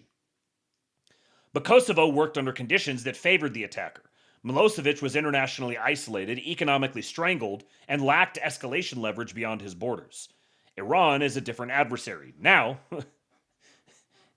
but increasingly, Iran is becoming more and more internationally isolated, economically strangled, and what's left is what sort of escalation leverage they have beyond their borders. The IRGC commands one of the Middle East's largest ballistic missile arsenals, much of it dispersed across hardened underground complexes. It retains regional proxy networks capable of striking U.S. forces and allies. Already, retaliatory barrages have targeted American installations and other sites in Bahrain, Qatar, the UAE, Kuwait, and Jordan. The regime's strategy is clear. Regionalize the conflict, spike oil prices, more on that in a little bit, inflict casualties, and force Washington to reconsider before internal conflict can do Trump and Netanyahu's work for them. Air power alone cannot fully eliminate a dispersed missile network. If the conflict lasts long enough, and if the IRGC manages to launch enough missiles, American and Israeli interceptor stockpiles will grow thin. If oil markets convulse and American casualties mount, political pressure might rise in Washington. Much of Trump's own domestic political coalition remains wary of foreign entanglement. And here's where, so political pressure. This means that the more that political pressure mounts, the harder it is for Trump to navigate this situation toward the best possible outcome. This is pretty simple math here, right? Political pressure goes up, Trump's ability to navigate goes down. His options get narrowed. The likelihood of best possible outcome gets decreased. So, if you're an American, and particularly if you're an American who voted for the man, then where do you think your efforts are best spent? Are your efforts best spent contributing in whatever way you can to making it harder for him to maximize the best possible outcome? Or could you, if you have to devote efforts toward this because it matters so much to you, then maybe we just make a rational calculation here, leave the emotions out of it, make the rational calculation that now that it is underway, I want the best possible outcome, and the best possible outcome involves Trump having as much political latitude as possible to work toward that outcome.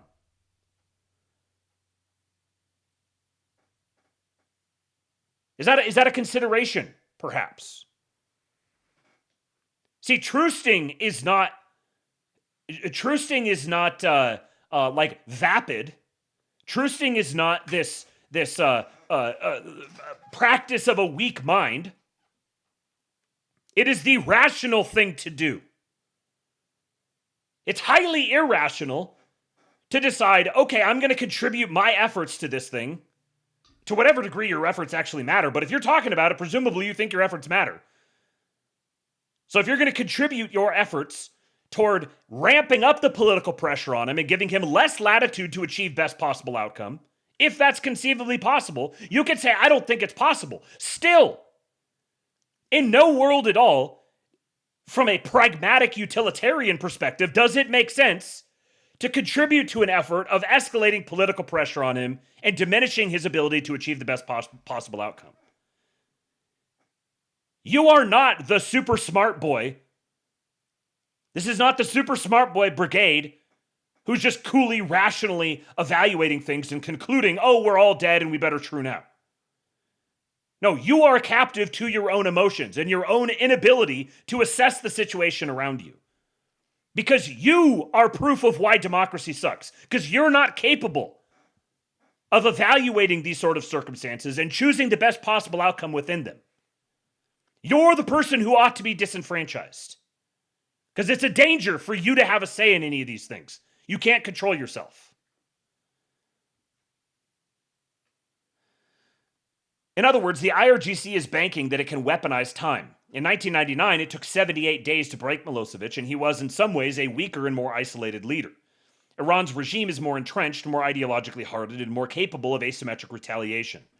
If the IRGC manages, against the odds, to maintain cohesion and suppress dissent, the conflict could grind down to another ceasefire with an inconclusive ending.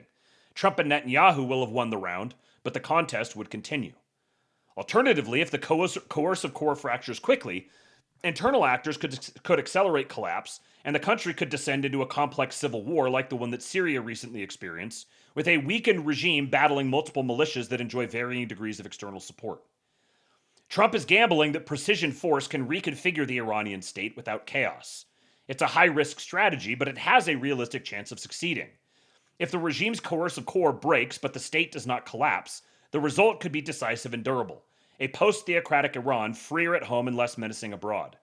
If the core holds, the Islamic Republic will be gravely wounded, but its revolutionary flame will still flicker. Either way, the paragraph Trump is now writing will not be the one he planned, but the one history forced upon him and upon the world. What is this? What is the insistence of every single person on characterizing Trump as some sort of passenger on the arc of history? He's just bumbled his way into wherever he is today and is just getting ping-ponged back and forth off of all these different influences and has no control of anything. And it's just, how do you watch the life of Donald motherfucking Trump and conclude that he's like out of his depth and is just sort of gambling and hoping things work out for him. Seems like projection to me. The comparison here to Milosevic took 78 days to break him. He was weaker and more isolated. I will also say, in 1999, the American military approach was very different than it is today, because the commander-in-chief was very different. And the goal of breaking the IRGC is being pursued for similar but different reasons to the goal of breaking the Islamic Republic. That article, I don't know. I had to sign up for a free trial just to read it because I wanted to get the takes on it. I'm not going to pay the free press, but it is behind a paywall. And the remove paywall trick did not work with it. So I'll give you the link to the tweet, but I just read it for you. Now here's a couple of things that are, this is sort of like an OSENT thing. Just take it for what it is. But don't put a ton of stock in it. First of all, this is coming from a guy with a Ukraine flag in his name, professor of economics, board member, and fellow. So again, whole shaker's worth of salt. Camo Aquatica says the existence of a great man of history undermines the entire justification for the professional managerial class. So true. So true. And it turns out a whole bunch of the commentary class isn't actually anti-professional managerial class. They just wish that it was their professional managerial class. They want to be seen as the priesthood. They want to be respected and obeyed as as the society's priesthood. They think it should just be given to them. So the existence of a great man of history is a threat to that. Recognition that you live in the time, in the presence, kind of globally speaking, in the presence of a great man of history is actually kind of a humbling thing. So if you don't like being humbled, you're probably going to have a hard time with the great man. So this guy, Roman Sharameta, says, here's the current situation in and around Iran. I won't go over the scale of the strikes on Iranian infrastructure. You can read about that yourselves. I will only note that Israeli and U.S. Air Forces fully control Iranian airspace. And in that sense, the war increasingly resembles a shooting gallery. The main objective is the complete degradation of Iran's defense capabilities. Overnight, official IRGC channels circulated information about the cancellation of Khamenei's fatwa banning nuclear weapons. This is being interpreted as a final act of blackmail that prompted the coalition to prepare strikes on underground facilities in Fordow. These are senseless statements that once again point to further fragmentation of operational command. The deepest conflict in the past 40 years is reportedly unfolding between the regular army, Artesh, and the Islamic Revolutionary Guard Corps. Let me note right away that verification is extremely difficult. However, signals are emerging, possibly as part of disinformation, so I'm sharing them with you. So he is qualifying this as I am as well. Local clashes in Tehran have been verified in the government district and near the Valier Asr headquarters. Artesh units reportedly refused to transfer air defense reserves to the IRGC and declined to participate in suppressing street protests.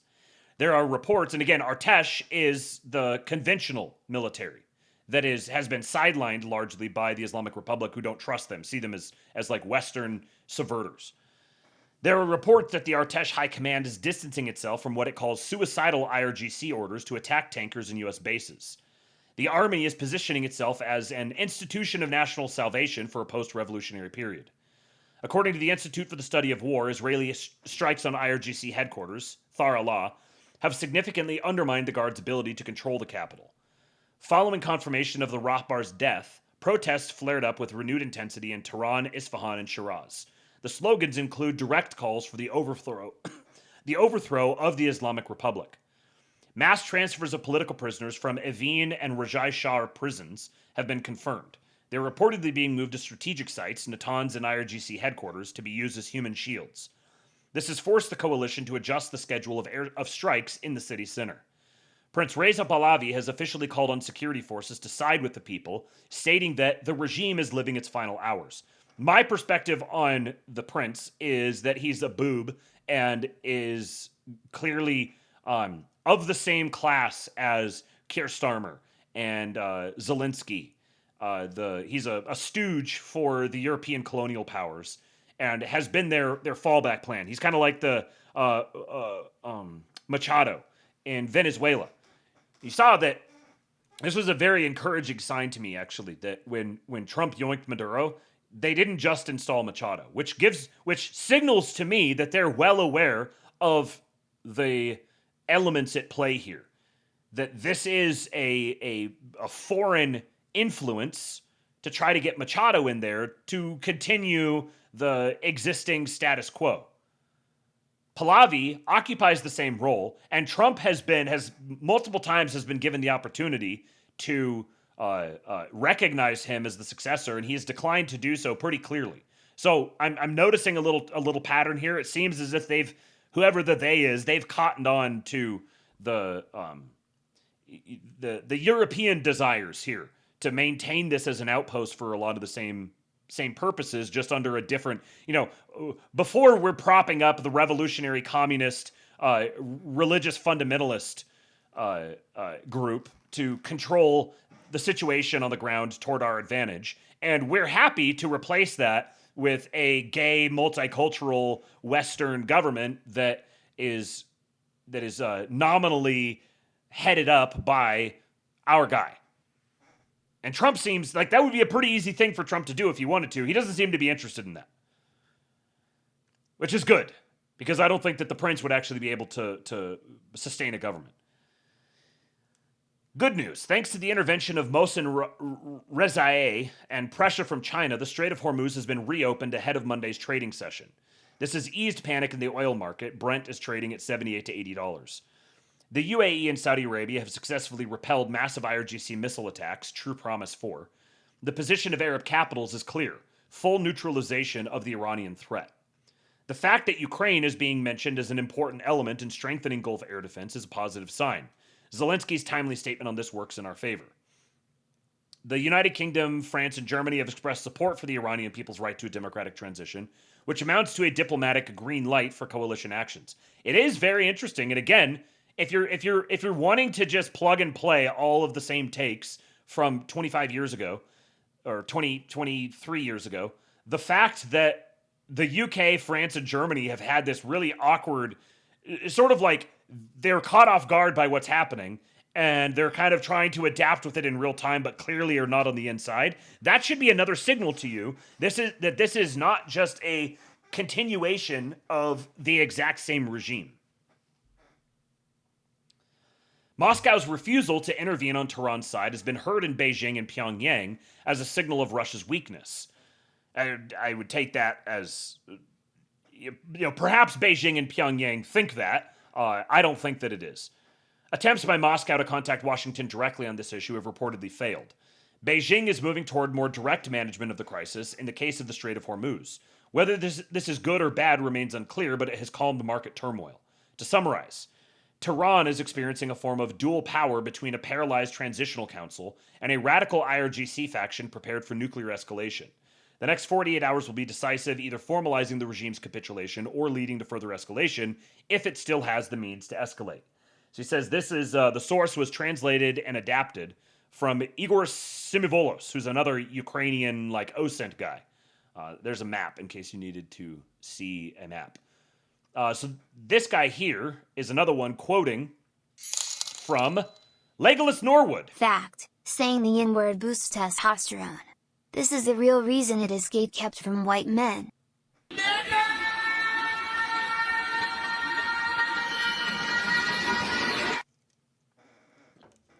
So true, Patriot. So true. I'm going to be riding on a plane tomorrow. I wonder if I should take my Burger King crown. Eastwood's got one around here somewhere. It'll be easier to wear without the man bun back there. So this guy here, Anton Gerashenko, is also quoting from that same guy, Igor Simivolos. So again, this is more sort of rumors, reports, possibly true, possibly not. I like reading these things to kind of get the lay of the land and see, whether the thing is true or not. The fact that the thing is being presented as true is itself noteworthy, I think. Yes, Mr. Stu, I did cut my hair. I posted pictures in the Discord. The Moscow-Tehran axis is falling apart before our eyes. This is a quote from Ukrainian expert Igor Semivolos. It has been confirmed that Iran did indeed seek assistance from Russia, invoking clauses on mutual assistance in the event of a threat to sovereignty. Moscow, however, resorted to legalistic maneuvering. Since the US and Israeli strikes are framed as targeted operations against terrorist infrastructure, rather than a full-scale invasion, the Kremlin interprets this as a case that does not fall under the collective defense provisions. Iran reportedly asked to activate S-400 systems and Krasuka Lear-3 electronic warfare systems at Russian bases in Syria. I'm not going to say that word. I'll try. Khmeimim and Tartus. So Iran asked to activate these systems to blind Israeli aircraft. Instead, Russia not only refused, but according to some reports, even switched off transponders and active radar systems at its bases during the flight of Israeli missiles in order to avoid accidental involvement and any pretext for entering the conflict. The Kremlin's refusal has been heard in Pyongyang, Beijing, and across the global south. Russia has demonstrated that it is a fair-weather ally. Iranian elites, particularly the pragmatic wing, are now openly saying that the strategic bet on Russia was a mistake that led to a national catastrophe. And this is quoting, Putin expresses condolences regarding the death of Khamenei. He said it was, quote, a cynical murder that violated all norms of human morality and international law. The way that I read that is like Willy Wonka. Stop. No. Don't. Now, is this because Russia, like, they're dealing with what's happening in Ukraine and they don't want to get spread out and deal with military conflicts on multiple fronts, so they don't like what's happening, but they're kind of in a position where they can't do anything about it? Perhaps. Is this also because there's been negotiating that has happened? Witkoff going and meeting with Putin multiple times and negotiating with them. They've already hammered this out and come to an agreement on terms about Russia recognizes, they may not be saying, okay, on this day we're going to do this and this and this and this, but there's negotiation channels that are open, and Russia is like, okay, we recognize what your goals are here, and we're not going to get in the way of them. And here we're just like going to use a legalistic reason. Oh, sorry, nope, can't get involved. They haven't invaded. Call us back when they invade. Either way, it sounds to me as if whether the whole arc theory is entirely true or not, it seems to at least have directional plausibility. That the Trump administration is not just, not just doing this all unilaterally, but they are consulting with other relevant parties and ensuring that things don't go sideways. This thread here talking about some of the economic implications of all of this. And I think this is some of the stuff that just gets completely ignored by the overly libertarian-minded who just see, they have this belief in foreign policy versus domestic policy, and they're like, well, right now things suck where I live, so that means we need to focus on domestic policy to fix the things that suck. And they don't understand the way that the way that the world works anymore. The United States is a global hegemon. It's going to have an influence and it's going to have interest globally. And you, whether you realize it or not, you personally have interests in the United States having interests globally. You might say, well, if I was inventing the United States and I was telling the story of the United States would never get in that situation, because look at all the reasons why we could be wholly autarkic and just fine and never have any sort of interactions with the rest of the world. Sure, you can play with your action figures, you can write your little novel about your alternative history, but that's not the world that we live in. So Tanvi Ratna here says, everyone is debating escalation after the Iran strikes, missiles, retaliation, regime survival, but almost no one is asking the question serious strategists ask first. Why did this happen now? The answer lies in a full systems transition in U.S. foreign policy. So here's the Strait of Hormuz right here. Iran up here, Saudi Arabia over here, you got the UAE, you got Qatar, you got Bahrain. So this, Oman down here, this here is where an a tremendous amount of Chinese oil comes through here. The strike makes less sense as Middle East crisis management and more sense inside a shift underway in U.S. national security thinking. Washington increasingly treats economic systems themselves as security assets that must be defended. Energy flows, semiconductor inputs, shipping corridors, data infrastructure. These are no longer commercial questions. They determine industrial capacity, inflation stability, and technological leadership. Security policy has quietly merged with economic policy.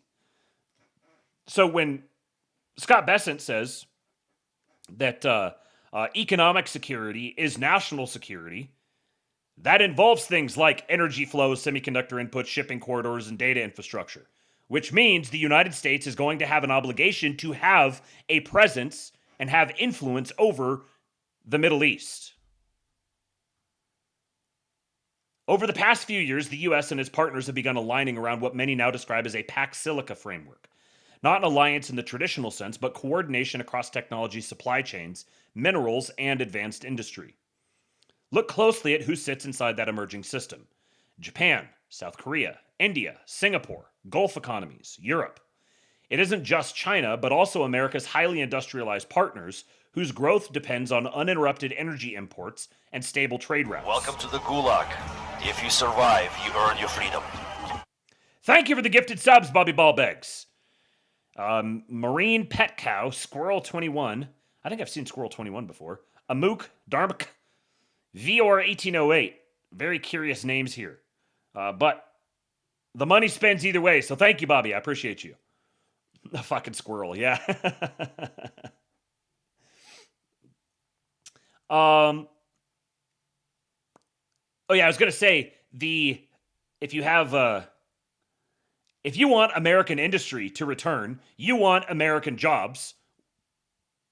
Well, that industry is going to be involved in the manufacture of goods, either the mining, the acquisition, natural acquisition, or the production of goods. Those goods are going to be sold somewhere. So those goods need to be sold to people that are not America. You can sell some of it to America, but if America has to sustain itself through America's own demand, you are going to have to accept a substantially lower standard of living. And I'm not saying lower than you want. I'm saying lower than you currently have. If America is going to sustain all of its supply with its own demand, then you're going to have to get used to not being able to afford anything. That's not going to happen. America needs to sell its stuff to partners. So those partners, America has an interest in America's customers being wealthy and successful and growing so that America can sell stuff to them. This is part of the virtuous cycle created by the establishment of the American system of political economy. There is now a virtuous loop being established where America, by being a production-oriented and industrially-oriented economy, America has a baked-in incentive for all of those other nations to be prosperous and successful and growing. America has an incentive to invest in them. Like Henry Ford, he wants his customers to be able to buy his product, so he's going to pay his customers well. America wants other people to be able to buy America's stuff, so America has an incentive to create the conditions whereby other nations are stable and prosperous and growing so that they have the capacity to absorb American production.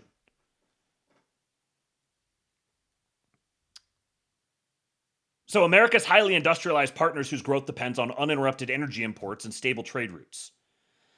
That changes how Hormuz... Why did I suddenly just brain fart and not be able to pronounce it? Strait of Hormuz. I don't know why that changes how Hormuz is understood. The issue is not simply oil prices. Disruption there threatens semiconductor fabs, AI compute expansion, manufacturing output, and supply chain reliability across economies now central to U.S. strategy. At the same time, another layer has been forming.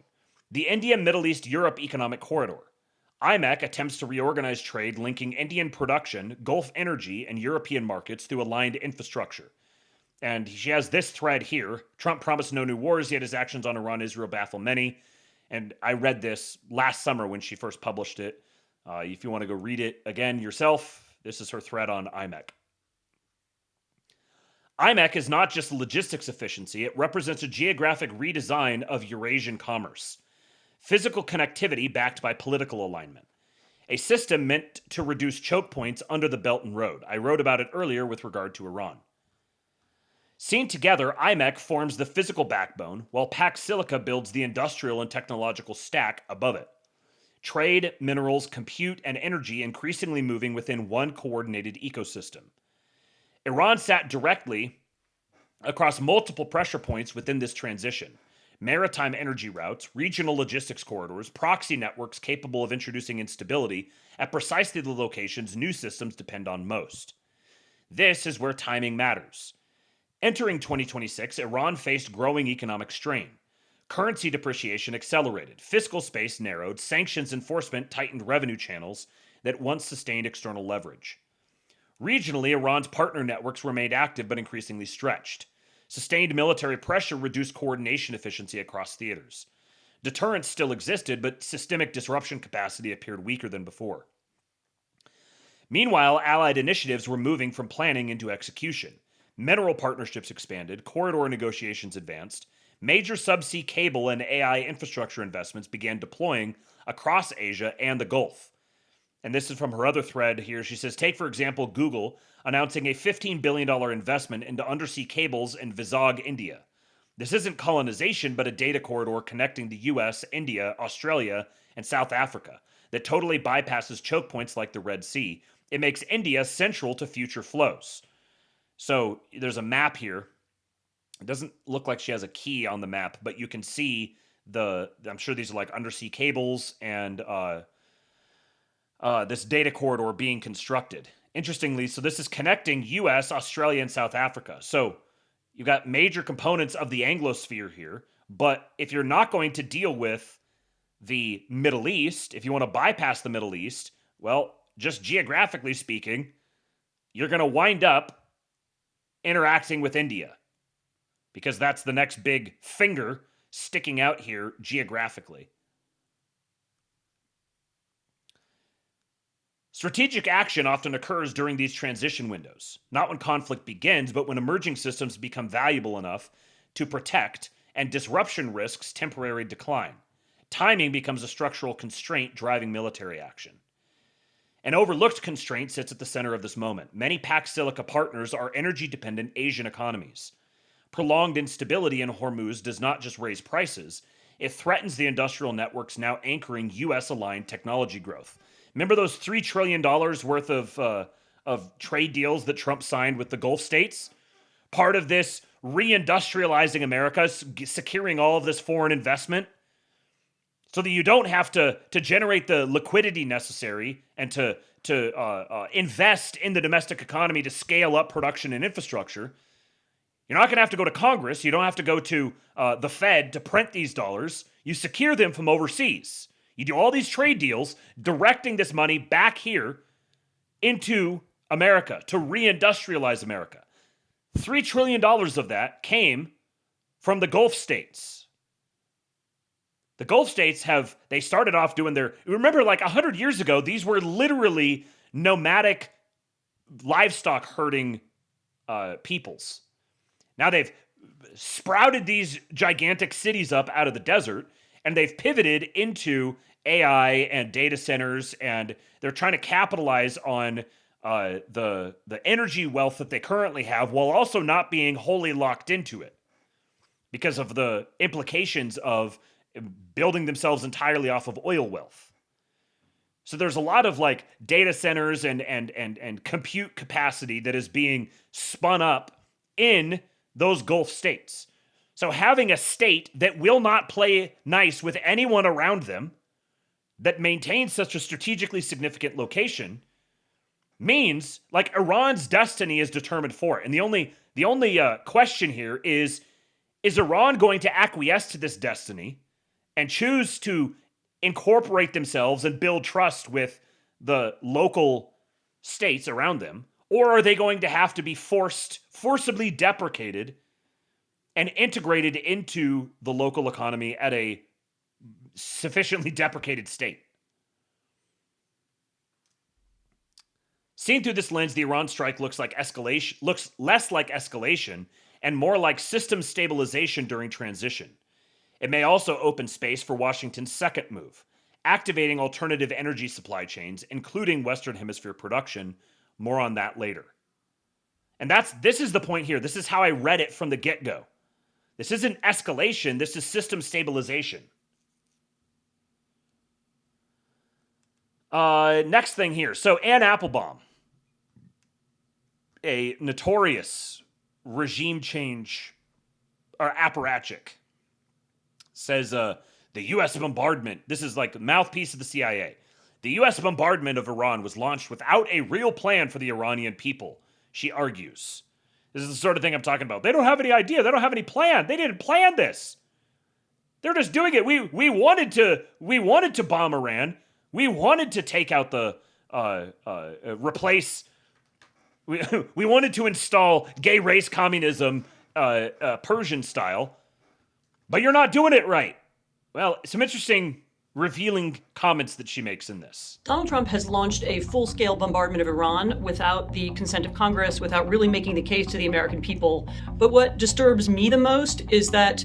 Imagine being Anne Applebaum and being concerned about making the case to the American people and getting the consent of Congress before engaging in a regime change operation. He has also launched it without a real plan for the Iranian people and for the emergence, eventually, of a legitimate Iranian state, which is determined by the will of the Iranian people and is run for the benefit of the people of Iran. Over the last more than 40 years now, we've had an Iranian regime that was fanatical, that tried to spread its totalitarian ideology around the world, that repressed its own people. We saw horrific coercion. We saw mass deaths only just a few weeks ago. That has also spent a huge amount of time seeking to divide and demean the opposition, which is now very divided between diaspora and domestic, between ethnic group-based movements and civil society movements, monarchists. There may be some elements of the regime, of the military, who dream of creating now a military dictatorship. All of that is very incoherent, and the policy of the Trump administration has not helped to make it more coherent. We don't have any tools to communicate with the Iranians, and we don't... That line. We don't have any tools to communicate with the Iranians. That's quite an admission. You mean that you don't have established, civil society operations there? Where's Mike Benz at? Where's my Mike Benz talking points? We don't have any way of communicating with them. Meaning, we don't know what's going on in there. She's saying we don't have any way to communicate with them. Do you think that Trump doesn't have any way to communicate with them?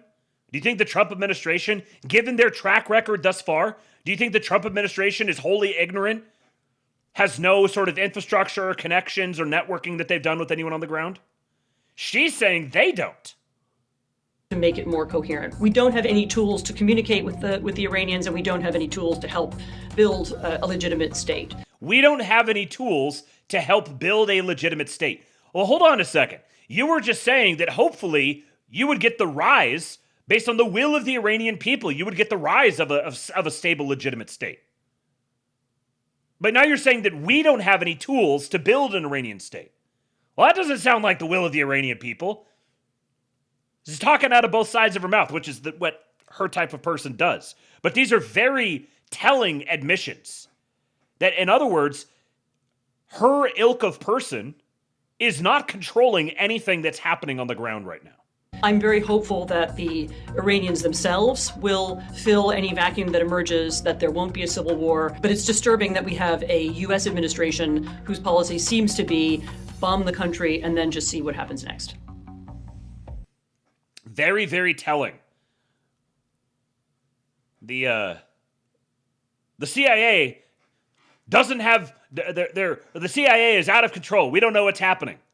We don't have any way of influencing what's going on. We don't have all of our apparatuses set up there to conduct a nation-building exercise like we did in Iraq or Afghanistan. That's right, Logan. The glowies are in the dark. That's what she's acknowledging. She's saying the glowies are in the dark. Now, this is an interesting thread here. Let's talk about the Strait of Hormuz and shipping insurance. Iran says it has no intention of closing the Strait of Hormuz at present, nor any plans to do anything that would disrupt navigation in it at this stage, according to the foreign minister. Now, this was March 1st. Luongo says IRGC hits a Maersk ship in the Gulf. Civilian government says no plans to close the strait. Split between the two factions confirmed. One is working with the US and the other with London. It's not rocket science, folks, but it is exactly not what you're being told. And this guy says, what is he referring to, London versus US? Now, this is funny because Grok, well, I'll just read it to you. Those of you who are familiar with the Luongo thesis, here is Grok. Tom Luongo's theory. Iranian civilian government, foreign minister saying no strait closure, aligns with U.S. interests for de-escalation and deal-making post-Khamenei. IRGC, hitting Maersk ship and threatening closure, is London's chaos proxy, tied to Davos and globalist networks to perpetuate Middle East instability and block U.S.-led resolutions. He sees this as the real split, not surface Iran versus West narrative. And the guy replies, U.S.-led resolution, yet it's the U.S. that started an unprovoked assault on Iran. How does that fit in the theory? Grok. In Luongo's view, the U.S.'s Israel strikes, killing Khamenei, targeted the hardline faction tied to IRGC and London chaos networks, removing the main obstacle to regime shift. This opens the door for Iran's civilian government to align with the U.S. for de-escalation and resolution, exactly as the foreign minister's no-closure statement signals, while IRGC's Maersk hit keeps disruption going. The assault fits as a precision move against one side, not the whole. And Smogalicious says, why would IRGC London be aligned? Iran seems distinctively opposed to globalist networks, especially against pro-Israel networks. Also, where does Israel fit in Luongo's view? Grok says, in Luongo's view, IRGC isn't core Iran, but a London/Davos captured hardline faction using anti-Israel/anti-globalist rhetoric as cover to sow chaos, attacks and straight threats, and block U.S.-Iran deals, oil flows, or INSTC trade routes that would stabilize the region and benefit pragmatic elements. Their actions serve perpetual conflict interests despite surface opposition. Israel is the U.S. ally/proxy, striking IRGC targets to remove London's agents, enabling a post-Khamenei shift, not the main actor or pro-Israel network driver. And Smogalicious says London controlling the IRGC while supporting U.S. MilOps and CENTCOM seems like the opposite of being allies with the IRGC. And Grok says in Luongo's lens, London doesn't monolithically ally with IRGC, but runs it as a deniable chaos agent via finance and intel cutouts, funding rhetoric and ops to spike oil, block deals, and stall U.S.-led stabilization. U.S. CENTCOM strikes with London-tied elements in intel and military get greenlit selectively to prune the faction's most rogue hardliners after Khamenei, reshaping it into sustainable tension without total collapse or peace. It's managed opposition, not contradiction. Play both sides for leverage. Speculative, but fits the split signals. And Smogalicious says, so Luongo's view, London is 5D chess on a Banach manifold. And Grok says, yeah, Luongo frames it as London and Davos running hyper-complex layered proxy games, IRGC as chaos engine to spike oil, stall deals, and block U.S.-led stabilization post-Khamenei, not binary allies, but managed opposition across factions for leverage. The Banach bit nails the multi-dimensional maneuvering. This guy says, thank you for this, Mr. Smogalicious. This is the clearest Tom has ever been. All hail the Grokler.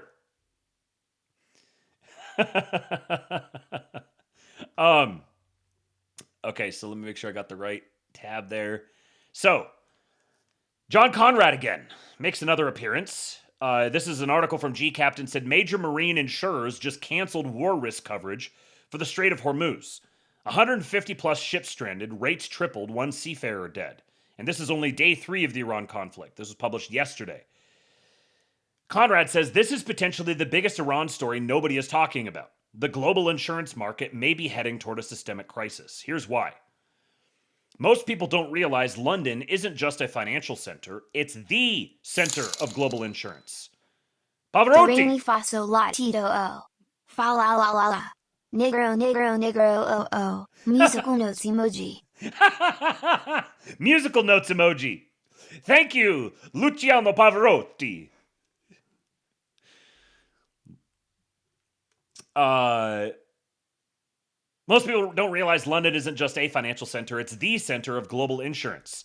It turns out when you build an empire off of the back of a global mercantile network backstopped by the world's, at the time, most competent, largest, most expansive navy, and then orient yourself around capturing, around financialization and capturing a VIG off of every single transaction that ever happens in the world, you wind up doing things like controlling global insurance markets. This is core City of London business model. Lloyd's underwrites approximately 40% of the world's marine cargo. Ship sinks, port gets bombed, canal gets blocked, the bill lands in London. This is why the UK punches above its weight. Not the Royal Navy, not diplomacy, insurance. Control insurance, control trade. And London doesn't just control the 90% of global trade that moves by sea. Lloyd's and the London market are major insurers of almost everything: skyscrapers, factories, ports, satellites, entire supply chains. You can't participate in public markets or raise large amounts of capital without insurance. Now, the normal playbook for war risk is repricing, not cancellation. Canceling coverage entirely is a massive escalation in underwriting posture. It signals something beyond risk. It signals uncertainty so deep the underwriter can't even price it. The question everyone should be asking: why? Why not just jack up premiums and make a fortune off the crisis like they did in the Black Sea off Ukraine? To answer that, you have to understand why London has maintained a stranglehold on global insurance while losing nearly every submarket related to ships. The answer? Better intelligence. You're seeing directly the core of the City of London. You see why it emerged, why it developed like this. You have the whole world. The sun never sets on the British Empire. Britain is this little island off of a relatively resource-poor peninsula that, in order to sustain itself and elevate it to what is, continue progress and developing technology and all that sort of thing, they developed this global colonial model built on the back of mercantile trade. They maintain trade protections at home and export free trade all around the world, and then they use their navy to protect these shipping networks and collect a VIG off of all of it, which then necessitates and brings with it intelligence gathering. Because if you become the port that every single person comes to, that's where all the stories get told. So then you develop intelligence networks, and you have an intelligence hub, and then you have banking that begins underwriting and financing all of this trade activity. This is where the British Empire came from. And when you talk about Britain versus when you talk about the City of London, or we talk about the British, the globalists, globalism was the imperial technology that the British Empire evolved to expand its power given the assets that it had and the geographic constraints that it had domestically. It's no coincidence that MI6 headquarters sits directly across the Thames from the IMO HQ, the world's maritime regulator, and a short distance from Lloyd's itself. I have no proof of a direct pipeline, but it has long been speculated in the industry that intelligence flows from MI6 to Lloyd's, and of course it does. If anything, MI6 exists for the sake of Lloyd's. Having the best intel, and I don't mean Lloyd's specifically, but what Lloyd's represents. Having the best intel in the world would be the single greatest competitive advantage any insurer could possess. The ability to price risk that competitors can only guess at. Here's the problem. The majority of MI6's intel doesn't come from its own agents. It comes from Five Eyes, the alliance comprising the US, UK, Australia, Canada, and New Zealand. And within Five Eyes, the dominant partner is obvious. The CIA, NSA, NRO, etc. generate the lion's share of intel. So if Lloyd's pricing advantage flows from MI6, and MI6's best intelligence flows from the US, what happens when that data pipeline gets throttled? All indications are that Keir Starmer was blindsided by the size and scope of the U.S.-Israel strikes on Iran this weekend. That alone tells you something about the current state of transatlantic intelligence sharing. And we know there has been serious anger in Washington over the UK's decision to sell Diego Garcia, home to America's most strategically important base in the Indian Ocean, to Mauritius. It's not a huge leap to conclude that the submarine cables linking Langley to London have gone dark, or at minimum have been significantly throttled. What this means for UK national security is a question for the Brits. But what it means for every company globally that's insured through the London market has massive implications for the entire financial system. Because most large insurers worldwide don't do independent intelligence work, they index off of Lloyd's rates. If you're insuring a skyscraper in Tokyo, a semiconductor fab in Taiwan, or a port in Argentina, you get a Lloyd's quote, then shop that price around. Other insurers see Lloyd's number and assume the diligence was done. They price accordingly. This means if London is suddenly flying blind, it's not just Lloyd's policyholders at risk, it's the entire global reinsurance chain. The cancellation of war risk coverage on ships isn't the crisis, it's the canary. If this hypothesis is correct, we could be looking at a systemic repricing event across global insurance markets, the kind of cascading uncertainty that defined 2008 and COVID. Watch Lloyd's, watch reinsurance spreads, watch Five Eyes. That's where this story, and possibly Wall Street, breaks. Now let's go back and review.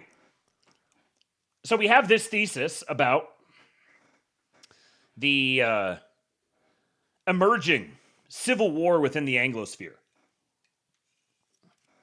That the two capitals of the Anglo-imperial system are beginning to separate from one another. You have DC, New York, and then you have London, and to a more or less extent, you've got Berlin, and you've got Brussels and Paris. These are sort of the two regional capital zones. And it seems as if there's been a split. They're beginning to diverge. The new administration that has substantial backing from Wall Street, from the military-industrial complex, from big tech, from the powers that be, from the American commercial banking sector, that administration has been taking a very different tack toward the old colonial powers than previous American administrations. And we know that the OG empire, as I just went through, was this maritime empire built on the back of managing and collecting a vig off of global trade.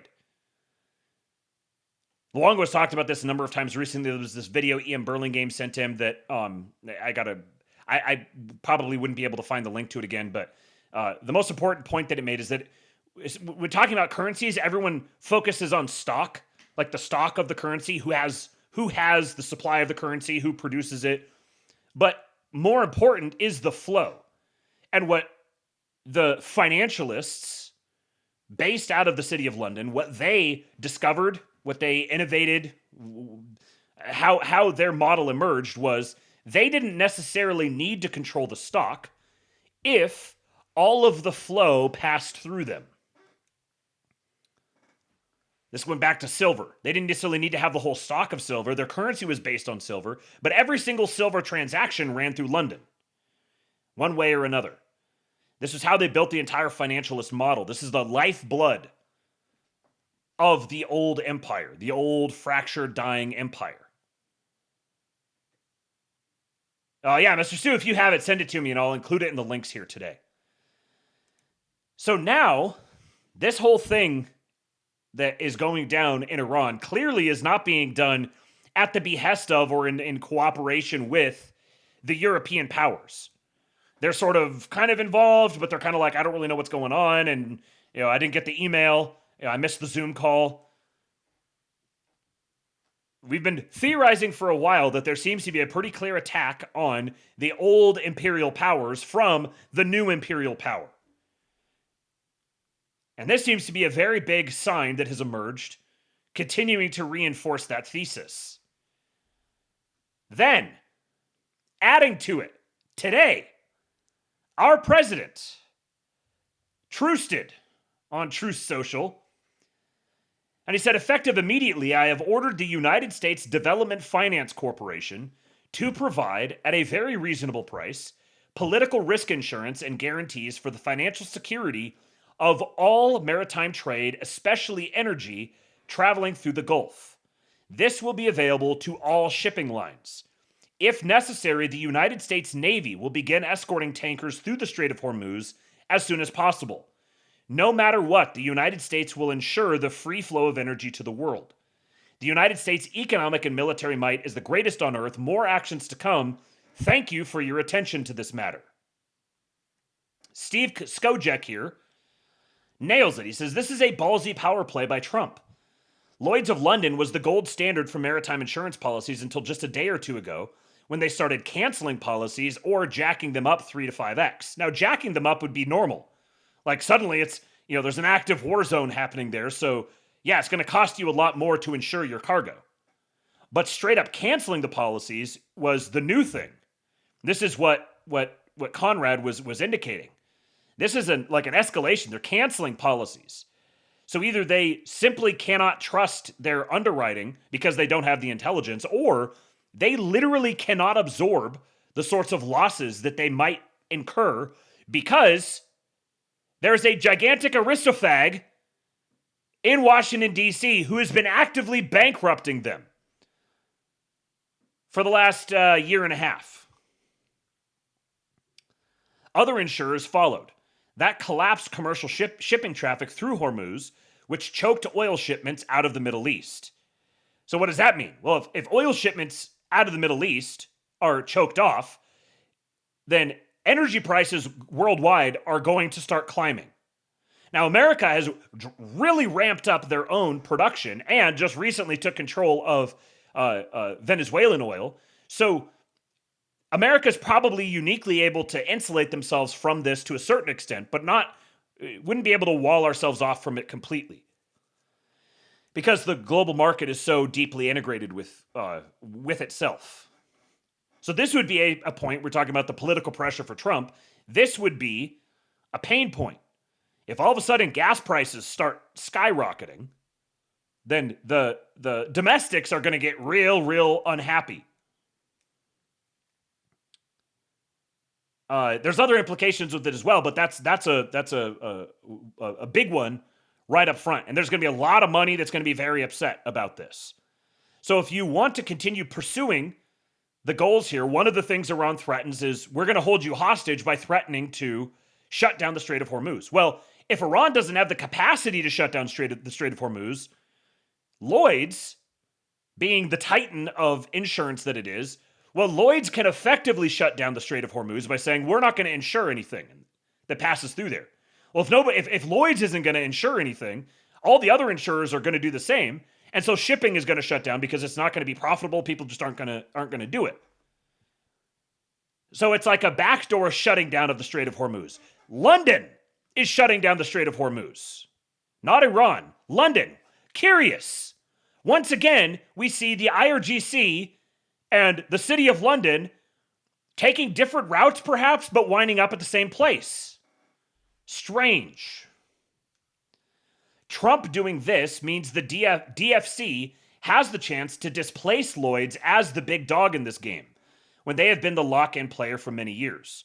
Now, I think that it is probably a little early. You could overstate this. This may not happen. This may just be a stopgap. But suddenly you're going from 0 to 1.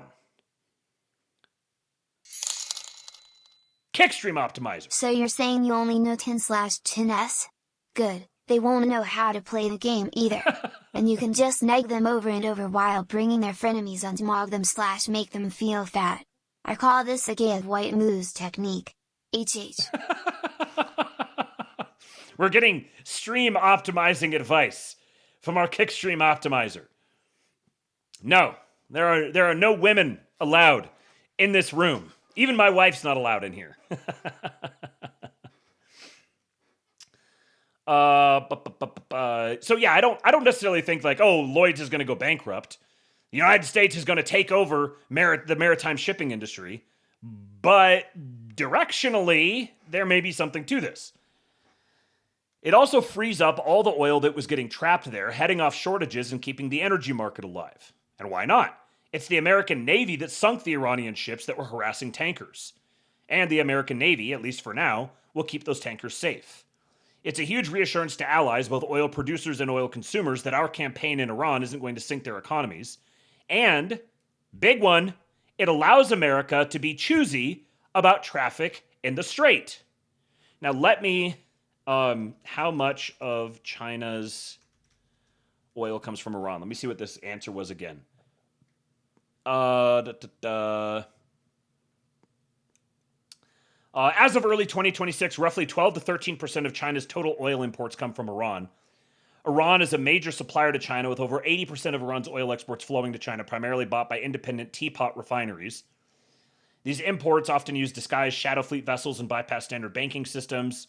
Volume, Iran exported roughly 1.38 million to 1.6 million barrels per day to China in recent periods. Iranian oil is heavily discounted, sometimes $8 to $10 per barrel below benchmarks, making it highly attractive to Chinese independent refiners. While Iran is a key provider, it's part of a diversified supply for China, which also heavily imports from Russia, Saudi Arabia, Malaysia, and Iraq. So, the United States just took control of Venezuelan oil exports, which accounted for a substantial amount of Chinese oil. China is still getting that oil, but now they're basically buying it from the United States. And now 12 to 13% of their supply goes through the Strait, and America just took control of what goes through the Strait. So here's another source of oil for China that America has now effectively taken control of. It also potentially means billions of dollars in insurance premiums at wartime rates going to America instead of the UK. And those rates are still going to be cheaper than what shippers were getting. So the shippers are going to be happy. America is going to get those premiums. Now, if there are actually tankers that get struck or sunk or anything like that, then the American taxpayer is effectively then on the hook for bailing them out. But what's the trade-off here? The trade-off here is oil keeps flowing through the Strait. Iran gets more isolated and more backed into the corner of the optimal resolution. China has just had another source of their oil taken over by America, and America is now being paid by China to continue to secure its oil, which is another a string that they've attached for the sake of negotiating with China. And then what's the other thing? So the potential downside is some tankers get sunk, and the American taxpayer effectively has to bail them out. So it's this distributed, socialized cost. The upside is at least some of or most of that cost will be covered by the insurance premiums that are being charged, and oil prices are maintained lower than they would be otherwise. Trade persists, and there's now a new source of revenue that can be leveraged against China in trade negotiations. I don't know about you guys, but that's a trade-off that I think I would take. And yet again, it's almost like there's a what's the word? Starts with a P. Can I say it?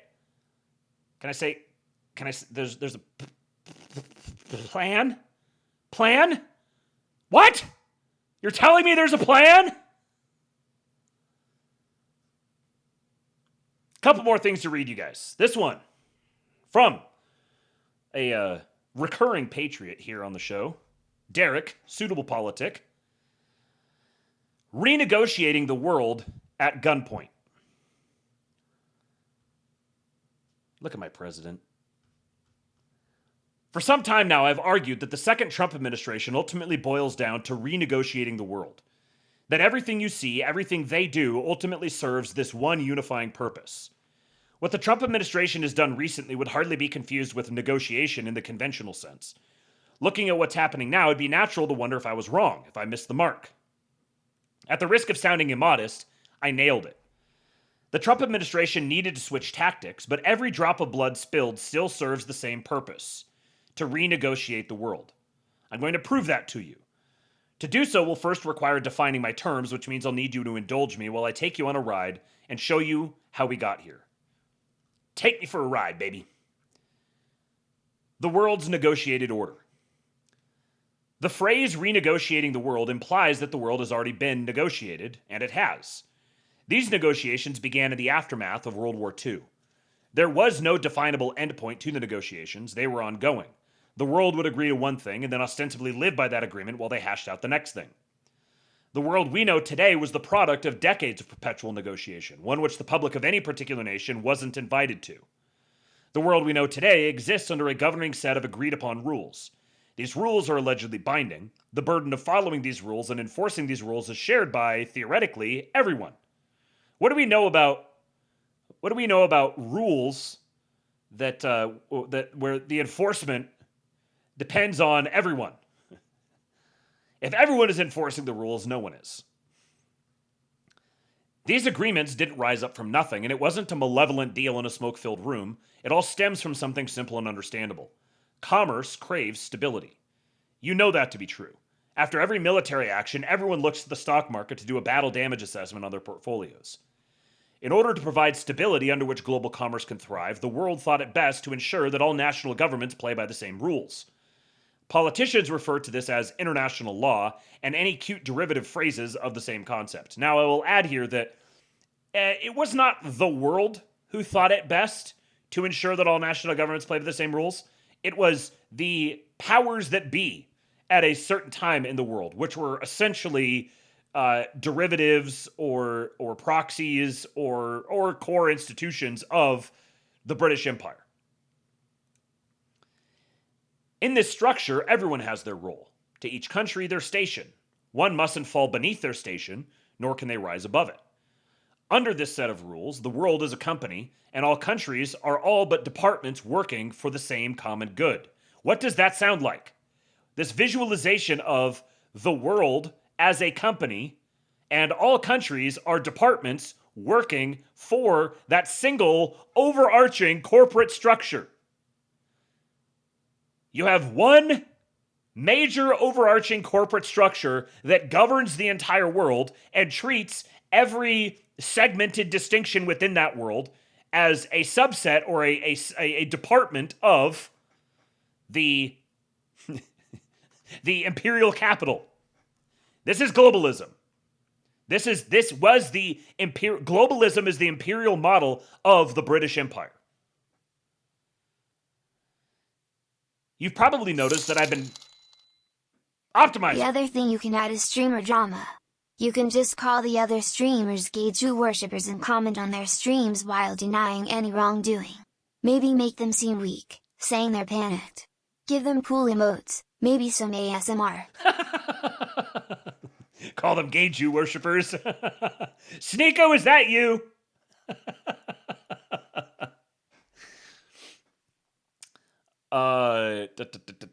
You've probably noticed that I've been foreshadowing the problem with this entire structure. When everyone shares the burden, nobody carries the burden. While everyone is supposed to simultaneously live by and enforce the rules, the reality is that countries do what comes naturally to them. They live by the rules when it's convenient and flagrantly ignore them when it's auspicious to do so.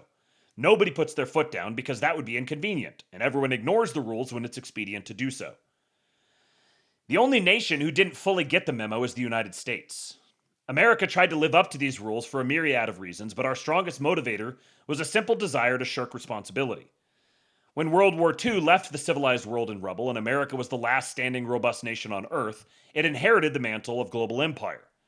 It didn't really have the option to decline. The position was thrusted upon them, and believe me, we did everything in our considerable power to unburden ourselves.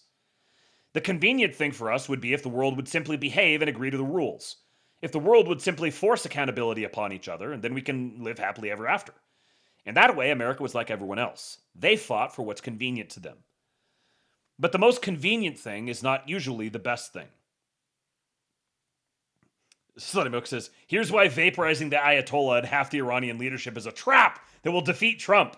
Sneeko. America's station.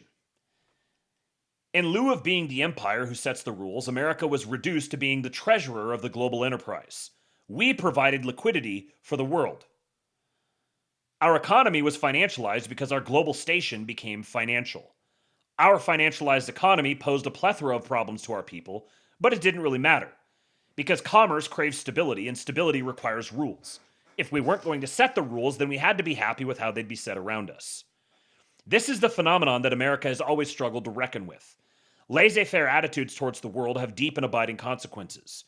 You can't live in relative seclusion and enjoy peace and prosperity. You don't get that option. Those who believe America first means focusing first on domestic issues of America and letting the world eat cake miss this point entirely.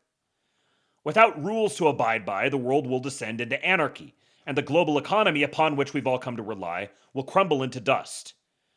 If the global economy crumbles into dust, then you suddenly lose decades of economic and technological advancement. If you think inflation is bad now, just wait until you see what prices look like when America is the only entity supplying America's demand. The disillusion of the old world order. The status quo is unacceptable. Our people were and are breaking under the weight of being the world's piggy bank. Furthermore, the world is descending into chaos anyway. No global agreement accommodates the IRGC having nuclear weapons, and yet they've continued to pursue them regardless. Nobody wanted to truly enforce the rule. The world made passing attempts to inject some bite with their bark. They levied more sanctions than anyone can count. It didn't work.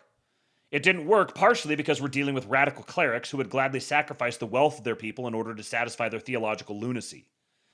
It also didn't work because too many countries, cynical actors, saw opportunity in undermining the agreement. China won't adhere to the agreement and sanction Iran, nor will Russia. Instead, these countries will create a parallel economy that served as a lifeline for the regime. One can understand why Russia does it. For them, it's an unfortunate matter of survival. The sanctions and exclusion from the primary world economy have been coming for them at various levels for decades. I don't fault them for playing the game and doing what must to persist. I don't share the same view of Russia that he does. He sees Russia as, he doesn't have the... Here's why being a planned truster will make you tune out. Winning is inherently left-coded. If you win, you're a left-wing. Left-wingers become trunes because it's the true heart of an Ubermensch, self-overcoming and willing yourself to power bottom Sneeko. That was supposed to be a citation of Sneeko, but it actually worked even better. The true heart of an Ubermensch, self-overcoming and willing yourself to power bottom Sneeko.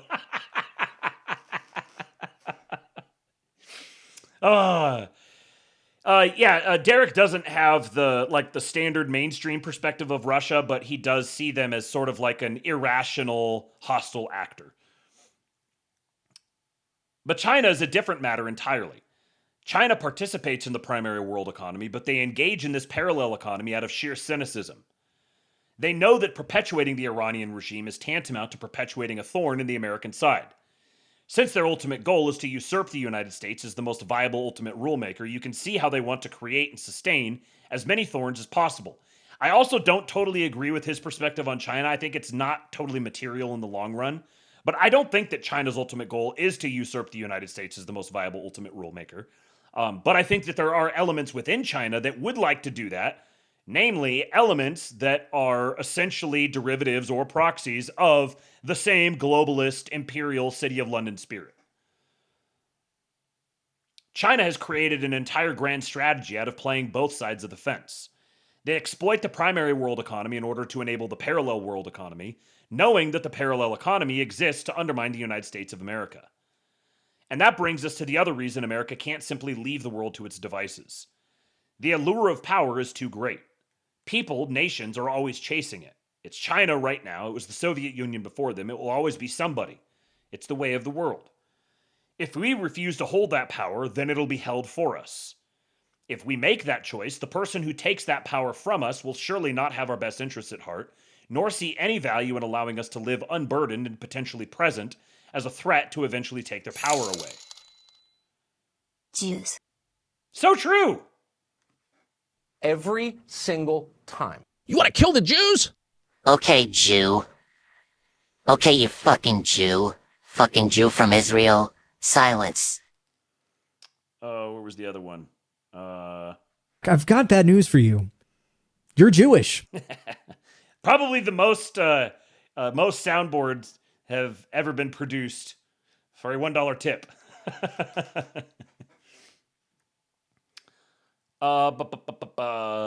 The negotiations that once governed the world are being dissolved.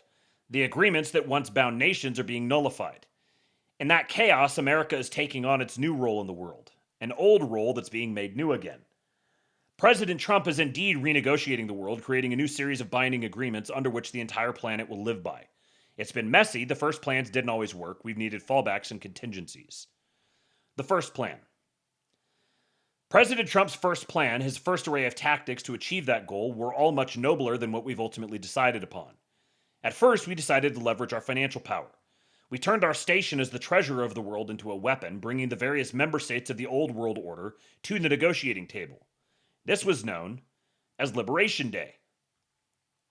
In those rooms, we laid out the new law of the land. Us. We are the law of the land now. We set the terms, and we will set terms that work best for our people.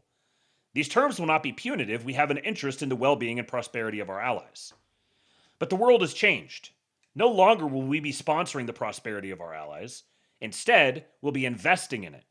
And we will get returns on our investment. That was how we dealt with the primary world economy. The parallel economy meant to undermine us was a more pervasive problem. Our first plan was to dismantle it through diplomacy and subterfuge. We looked to Russia, the member of that parallel economy that seemed most realistic to flip into an asset. So this is where he doesn't have your standard like boomer view of the world. He's sort of partially toward the camp of recognizing that Russia is not some just like den of evil Satanists hell-bent on nuclear annihilation of the entire planet or whatever. We attempted to recruit Russia into the primary world economy to make them a partner in the prosperity of the globe, a trusted lieutenant in our new world order. The plan was that, once Russia was on our side, they could access the parallel world economy. They could wield carrots and sticks to entice Venezuela into ceasing their acts of irregular warfare against the United States. They could convince Iran to abandon its nuclear weapons. Because Russia had the unique ability to cut them off from the parallel economy upon which these nations relied on for their survival. Unfortunately, Russia rejected our offer. They did so out of pride, and anyone who has seen my timeline over the last several months knows that I've been frustrated with them for their foolish decision. And again, I don't agree with this part. I think that, if anything, it seems to me as if Russia has accepted the offer. The illegal fishing honestly warrants nuking more than Iran, Israel, or any other country. It warrants nuking all those countries, and the whole rest of the third world. We must protect our ships from the Circle Trigon army. Guy Stavadov, guide my hand. Adolf Hitler, if you can hear me, please save us. Adolf Hitler, if you can hear me, please save us. Yeah, the illegal fishing. Like, anybody who says that China is like a non-issue or like nobody should, like they just want to talk about Israel, and no attention paid whatsoever to China. Like, I think that China is it's the Communist Chinese Party who wants to install communism everywhere. I think that's bullshit. It's obviously not. But yes, China should be nuked for the fishing shit alone. I feel like I have a greater theory of mind for African people than I do for Southeast Asian people. I just don't. They don't compute to me. I like Japanese people. I kind of have more of a theory of mind for the Japanese. Filipinos are cool, but I don't have ethnic hostility towards Southeast Asian people. I just don't understand them. They're a completely foreign species to me. Russia might have believed that they were deterring our ambitions. In truth, they just ensured that we'd get exactly what we wanted the entire time, with a significantly higher death toll and a few more whiny posts on X from those who professionally missed the point. Which is a great, that's a great line. Whiny posts on X from those who professionally missed the point. Dave Smith mentioned. Thomas Massey mentioned. Many such cases. The new plan for a new world order. The bedrock of our claim to the throne is not money. We were never merely the world's treasury. We are the world's most powerful nation, and nobody comes close. We've eschewed our military might, running from it and its implications. We fought wars seemingly with the intent of looking good and being friendly rather than winning. We appeared in foreign nations, not as the superhuman conquerors that we truly are, but as congenial supplements of the police force. We gave men on the street with an AK-47 3 warnings before we used deadly force. We allowed foreign adversaries to arm those who were having our justice meted out to them, letting Iran simply get away with providing Iraq and Afghanistan with IEDs, the most lethal thing those enemies had to offer for us. All of that has served to deceive our own people, leading them to believe that U.S. military might is finite and questionable. It is neither. When Russia refused to be our inroads to the parallel world economy, then it became necessary for us to remind the world what we're truly capable of. See here, I think Russia didn't refuse to be our inroads to the parallel world economy necessarily. I think there's been an effective détente where Russia's not going to get involved. I don't have ethnic hostility to Southeast Asians, I just don't understand how they could choose to be Asian. Black, I understand. I have a theory of mine for them, and I know why they chose to be black. That's why I have ethnic hostility for them. Yes, hello, it's me, a black guy. Yes, that's right. They chose to be black. Stupid niggers. We removed Venezuela from the equation by abducting their communist dictator in the middle of the night and claiming their spoils. We are integrating Venezuela into the primary world economy by force. And once they've been dragged into the primary world economy, we can give them the Liberation Day treatment. We are in the process of annihilating the IRGC, not for Israel, but because they're an especially pernicious member of the parallel world economy. We are wiping them off the map, executing anyone with a special antipathy towards America. When we are finished delivering divine wrath, when the regime has been rendered a bad memory that we can all seek to repress, when the military is completely inert and inept, then we will also integrate Iran into the primary world economy. At which time, we will give them the Liberation Day treatment. Do you sense the pattern? At the end of the day, the strategy is the same. We are renegotiating the world. We did so first by altering the terms of our agreement with the primary world economy. Our next phase was to root out the subversive parallel world economy. We hoped Russia might help us do so peacefully. Because they spat on our offer, now we're just going to decimate the member states of the parallel economy one by one. And once again, I think Russia has tacitly agreed to not get involved, to remove themselves as a variable that has to be constantly balanced and considered in these sorts of things. I mean, there has to be some consideration given, but it's not like if we move against Venezuela, we're now at war with Russia. If we move against Iran, we're now at war with Russia. That has to be a conscious decision made by Russia to do that. And whether they're doing it because they agree by and large directionally with where the Trump administration wants to go, or if just because they don't have the capacity to agree otherwise, to disagree otherwise, it doesn't really matter that much to me. And once they've been dragged into the fold, we will set the terms of our agreement with them as new members of the primary world economy. Cuba will come after Iran, or perhaps parallel to Iran. Russia won't be far behind. And ultimately, the one who harbored an ambition of being our usurper, China, will be isolated. So I think Russia will probably be integrated, perhaps in terms of like formal public integration, something, whatever that looks like. That, in terms of timeline, will come. I say black that way because black people are black. Black, black, black, black, black, black, black, black, black, black, black, black, black, black, black, black, black, black, black, black. But we want a parallel economy too. This is a shot across the bow, on God. Don't you shoot across my bow,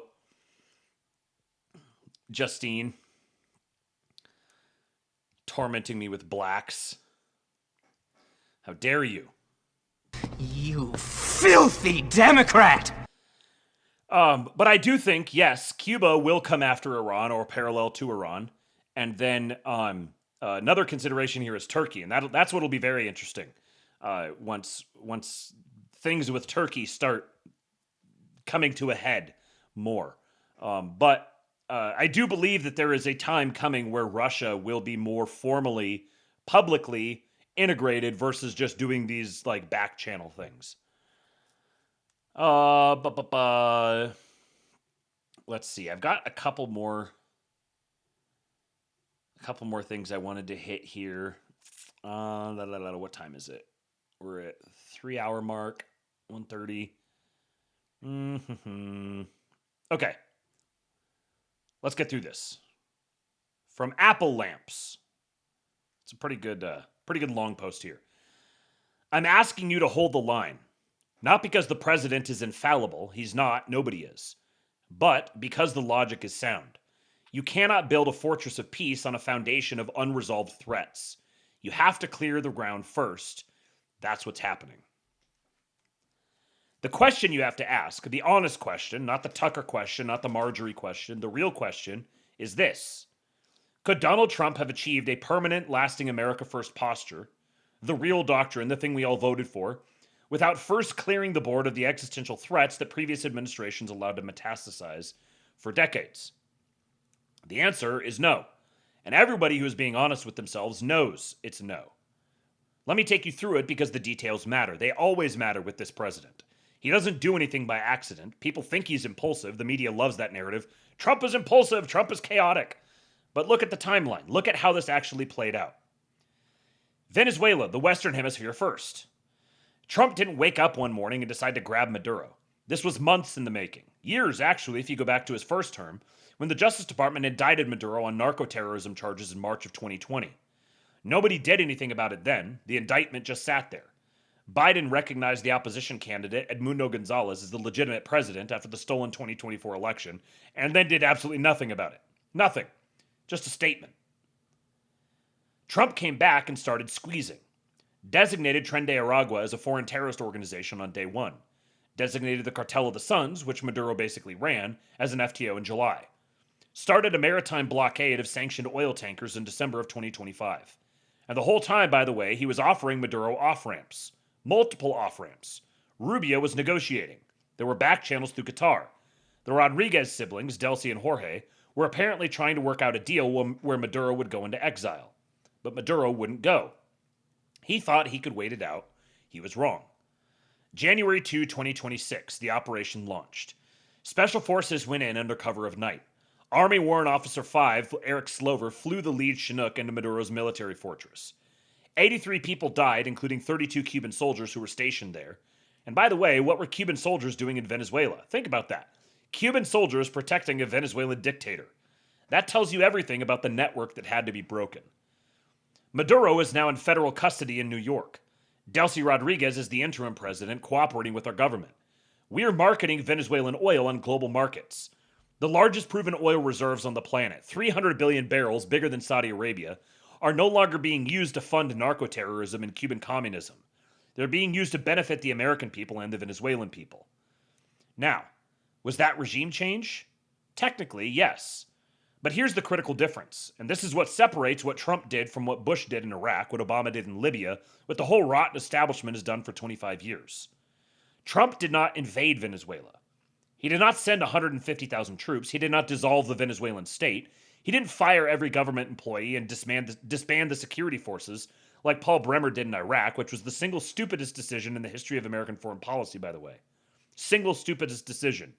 Created ISIS, created the entire insurgency, because they took 1 million armed, trained men, humiliated them, and set them loose with nothing to do but fight. It's almost like that was intentional. Trump did the opposite. He took the head, left the body, made a deal with the body. That's not nation building. That's not a forever war. That's a surgical correction of a threat that had been allowed to fester for over 2 decades. Get in, remove the problem, arrange the pieces, get out. The Venezuelan state is still functioning. The military is still intact. The oil is flowing. And America is no longer dealing with a hostile narco state in its own backyard. We're not building schools in Caracas. We're not training a Venezuelan national police force. We're not spending $1 trillion over 10 years trying to turn Venezuela into Vermont. We're leaving. That is the doctrine. But you can't leave a problem you haven't solved. Iran, the nuclear sword of Damocles. Iran is the harder case, and I'll be straight with you. It's the one that bothers people the most, and I understand why. Because Iran looks like exactly what we said we wouldn't do. It looks like Iraq 2003. It looks like the neocons got what they always wanted. John Bolton is happy. Actually, he's not. Bill Kristol is happy. Actually, he's not. When John Bolton and Bill Kristol are happy about something you did, you should be nervous. I get it. But Iran is not Iraq, and here's why. Iraq in 2003 was a contained threat. Saddam didn't have weapons of mass destruction. The intelligence was either wrong or fabricated. The threat was manufactured to justify a war that certain people in Washington wanted for ideological reasons that had nothing to do with American security. The entire premise was a lie. Iran in 2025 and 2026 was an uncontained, accelerating existential threat. This is not debatable. After Biden let the JCPOA collapse without replacing it with anything, because Biden couldn't negotiate his way out of a parking garage, Iran was enriching uranium to near weapons-grade levels. The IAEA confirmed it. 400 kilograms of uranium enriched to 60%. They were, by every credible estimate, within weeks of breakout capability. The regime was simultaneously funding Hamas. Brace yourselves, little cringe here. The regime was simultaneously funding Hamas, which carried out October 7, the worst massacre of Jewish people since the Holocaust. Oy vey! Not the Holocaust. Funding Hezbollah. That would have been a really funny time for the sound of one of the tip alerts. The sound of, perfect! Yes! Have you tried killing your dog like Hassan? Max viewers. Trump is actually trying to do what every Paradox gamer knows. Secure your vassals, research Cassius Belli, then strip your rivals of satraps. I know Baron did this. He down bad for Persiacy. Persussy. Yes, father, I will marry the Persian princess. No, I did not try killing my dog. My dog just died. Thank you. Thank you, Kickstream Optimizer.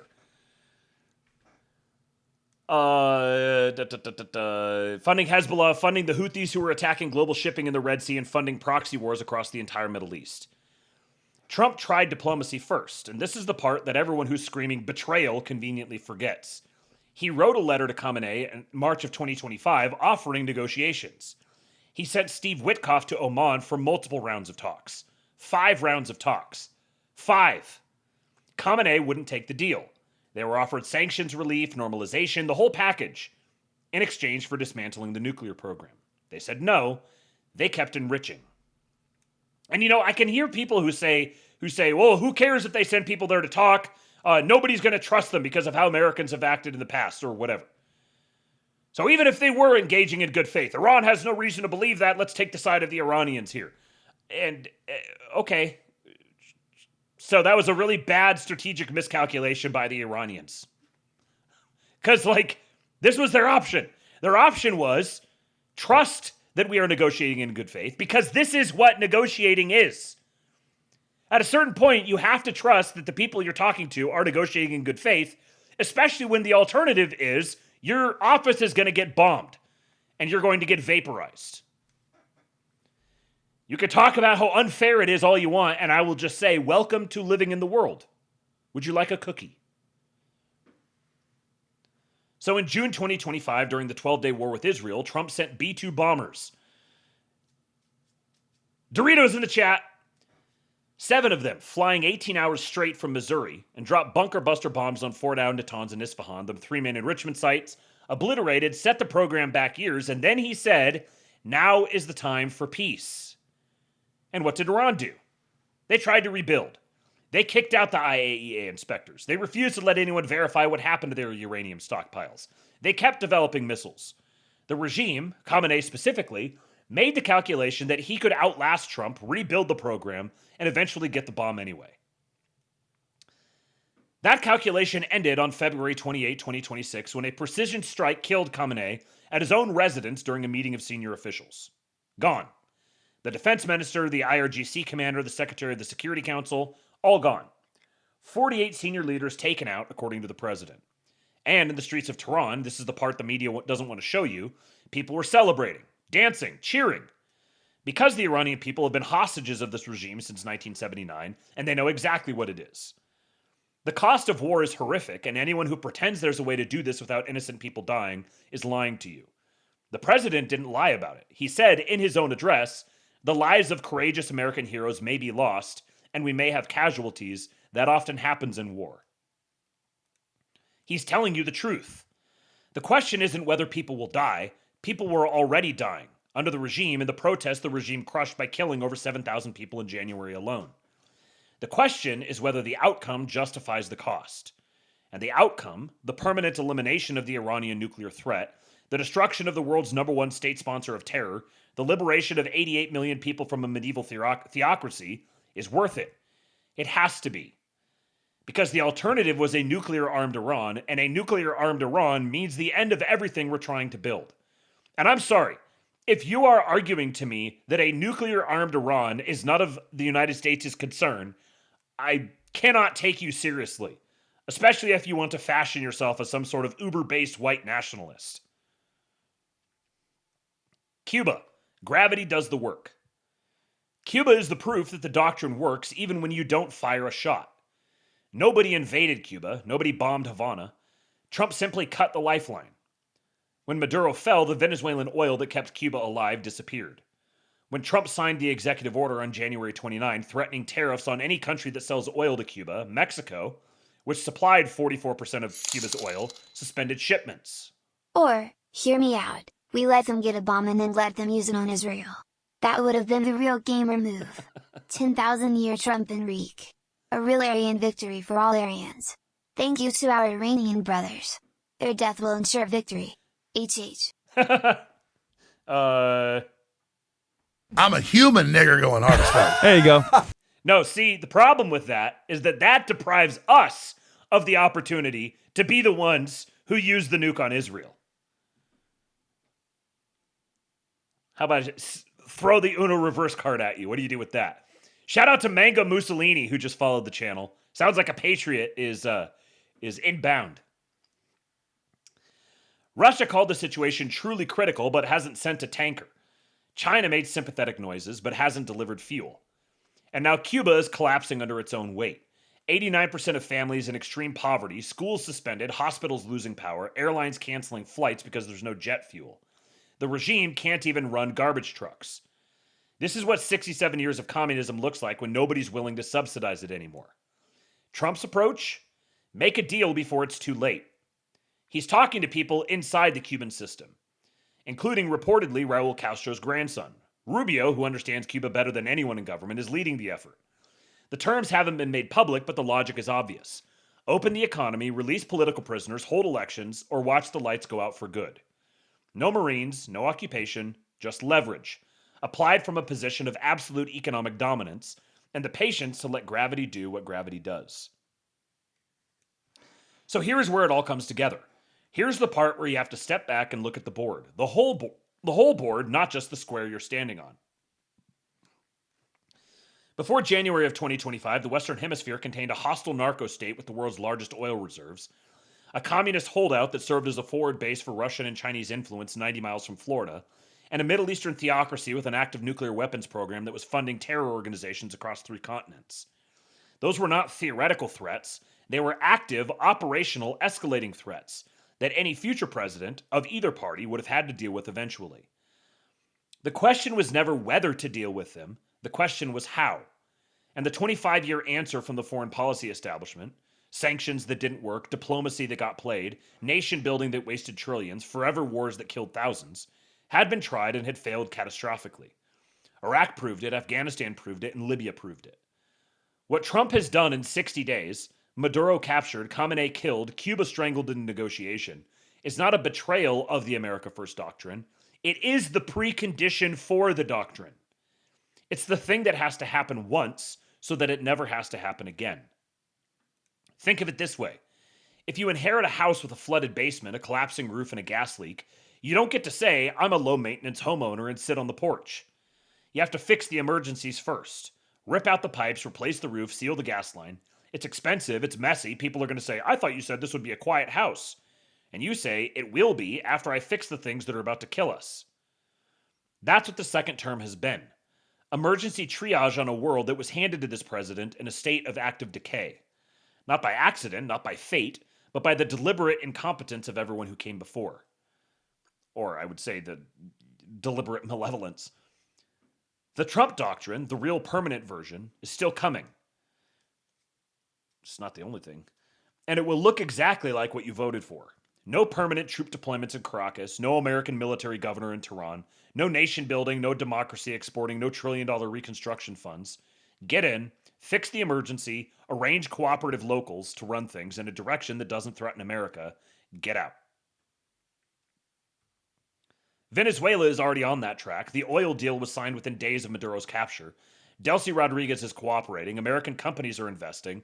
The troops are not staying. Iran is going to be harder and take longer. There's active combat right now this weekend as you're reading this. 3 Americans are dead. More will follow. The president himself said so. But the objective is not to occupy Iran. The objective is to break the regime's capacity to threaten the United States and its allies, support whatever transition the Iranian people choose, and they're already in the streets. They've been in the streets since December, and then leave. This is not Afghanistan. There will not be 20 years of patrols in Isfahan. There will not be a democratic transition monitored by USAID consultants who've never been outside the green zone. There will be a broken regime, a liberated population, and an American exit. Cuba will fold without a single American boot on the ground. It's already happening. And when it's done, when the threats that took decades to build have been eliminated in months, the doctrine takes hold. Not as a slogan on a hat, not as a campaign promise that sounds good in a rally and dissolves on contact with reality, as an actual, operational, strategic posture that future presidents will inherit and maintain because the conditions that required intervention will no longer exist. No Iranian nuclear program to contain, no Venezuelan narco pipeline to interdict, no Cuban forward base to monitor, no justification for the next generation of neocons to drag us into the next Iraq. That's the vision. That's what the second term is building toward. Imagine, for those, if you're still skeptical, if you're still like, but Israel, consider that eliminating the Iranian threat is eliminating the pretext for perpetual intervention. Now, if we know the Israelis, they're probably going to come up with a new pretext, but that pretext will no longer exist. You got this nation that keeps bitching and agitating about this other nation. There's multiple ways you can solve that problem. One is get rid of the nation that's bitching about it. Well, that's just not politically feasible. So the other option is get rid of the thing that they're bitching about. There, your problem solved, fuck off. I know it's painful right now. I know 3 families are grieving tonight. I know more will grieve before this is over. And I know how it looks from the outside like everything we were promised has been broken. But I'm asking you to hold the line. Not because the president is infallible. He's not, nobody is. But because the logic is sound. You cannot build a fortress of peace on a foundation of unresolved threats. You have to clear the ground first. That's what's happening. It's ugly and it's costly and it's never going to look the way anyone wanted it to look. But the house will be clean. And then we maintain it. And then, finally, for the first time in a generation, we stop sending our kids to die in countries that hate us. That's the Trump doctrine. Not the opening act, the final destination. And we're almost there. And building off of that, this kind of brief tweet here, putting politics aside for a second because we can argue that later, the U.S. military gets treated bizarrely on Second Amendment Twitter. America first. But first, these 20 to 30 things. Leftists, when they say extractive economics, hate Israel, are against war, when they actually mean they are addicted to USLAB. They cannot be saved, they must hit rock bottom. Or die. Kill the poor. Hopefully the mispronunciation of poor there will preserve my YouTube account. The U.S. military gets treated bizarrely on 2A Twitter. It's either completely useless or untouchable demigods. We can retire the first one. We have pilots who are literal bodybuilders taking rounds and finishing the flight anyway. Not to mention those helicopters aren't joyriding, they're inserting SOF teams so coordinated that they're able to snatch people before they can even reach their own safe rooms, and the surviving enemy fighters have literally described them as aliens. We have air dominance so lopsided that threats get deleted before they fully materialize, and the advanced systems our adversaries brag about get blinded, jammed, or turned into debris. You can listen to angry podcasters all day if you want, but objectively, We're a jacked gigachad holding opponents at arm's length, kicking them in the balls while they swing at air. American exceptionalism at its finest. I want to read that again. We're a jacked gigachad holding opponents at arm's length, kicking them in the balls while they swing at air. We're going to kill them. You know, they're going to be like dead. And then the very last thing for the night. Fugitive Truthster. He says a lot of dissident right accounts were excellent critiquing power when we were in exile, and they haven't adjusted to the new reality that we are now in power as part of a fragmented political coalition. We are the global military empire, and our clique is running it. These commentariat also don't understand geopolitics behind the scenes. For all the talk of dying for Israel, our bombing Iran is equally beneficial to Saudi Arabia, Qatar, and UAE, who paid us $3 trillion last year to protect them from Iran. Under Trump, we're getting about half the revenue from all oil pumped in the Middle East. We're going to war to protect our investments. That's the business arrangement. We provide the muscle, and we keep the local dictators in power. I don't care about mercy or compassion or whatever in geopolitics, but we are actually running this global empire in a very polite, reasonable, orderly fashion. Iran had 6 months of negotiations to accept de-escalation, and they rejected it. Same as Maduro, same as Anthropic. We are going to coup Cuba. We're going to send special forces to hunt down the Mexican drug cartels. This is the beginning of a new American century, and we're going to confidently, ruthlessly assert hard power to advance the interests of white Christian Western civilization. The dictators we support are actually behaving like nice, reasonable people, and that's because the American military is backing them. Our strength allows their humanity. They're not forced to terrorize, torture, and ethnically cleanse their subjects out of self-preservation. Reminded of the line from Yarvin in one of his writings where he said that the truly dangerous autocrat is the one who is insecure in his power.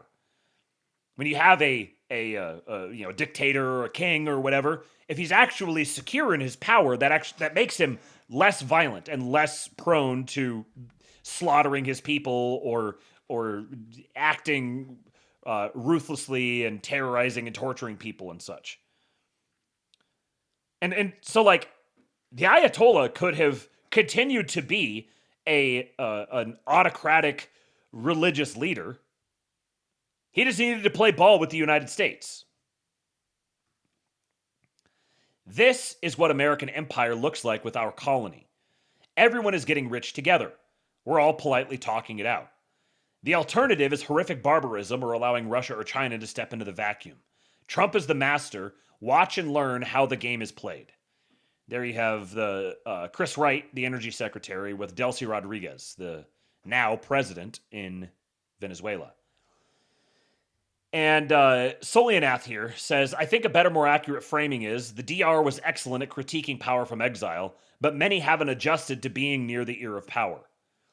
Unfortunately, posters are influencing and petitioning the government, not controlling it. That's the lens that every posting attempt should view itself through. Posters in control isn't a literal phrase, but we are the media now, is. The point of posting, insofar as it exceeds having fun with your friends, is to put out the correct narratives and wrangle support for the correct ideas and framings. Your job is to push the envelope. This admin is far more receptive to public opinion, especially from online movements, than any before, by a long shot. Your job is to make it clear to them where that opinion lies. Your job is to be a lobbyist for white interests.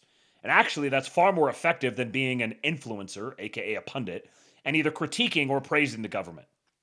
And I wanted to, he says, I think a better, more accurate framing is, and I'm going to try to refine what he's saying a little bit more here. There's this posture, and this is where the always chimp thing came out of, that the responsibility of the posters now is, wait a second, they're listening to us, now we tell them how to do their job. That's our responsibility. Last thing, fugitive Trunster. Trunster? Global empire? Globalist empire? Kill the Jews? Yes, I think so. But how does this allow for my based, monarchist Canada? Simple. I can be an autocrat kept from genociding my people by being a kept man. and I'm white. Exactly. See, this is what's going to happen. You are going to be installed as the satrap over the glorious frozen wasteland above us. I actually love Canada. I think it's beautiful. At least the parts that I've been in. I haven't experienced the commie wasteland that is the East. Yeah, you, sir, are going to be the great satrap, and we will accept your offer to generously not genocide your people in return for being a kept man. The great white power of the North. The always chimp thing, I think, framed this up to people where they thought, okay, now our role is we're used to.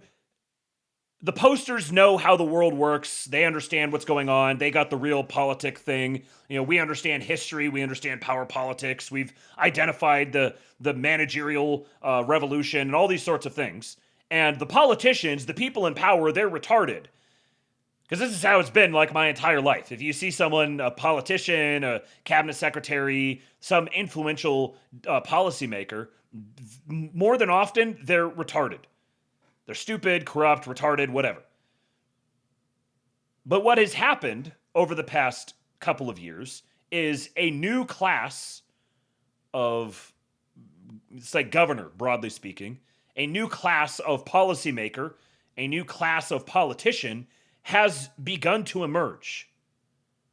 Guys who actually get it, guys who actually understand how the world works, who actually recognize what the real enemies are, what the existential crises are, who do not buy into this globalist thing. They don't care about climate change and whatever the DEI or whatever the woke thing of the day is.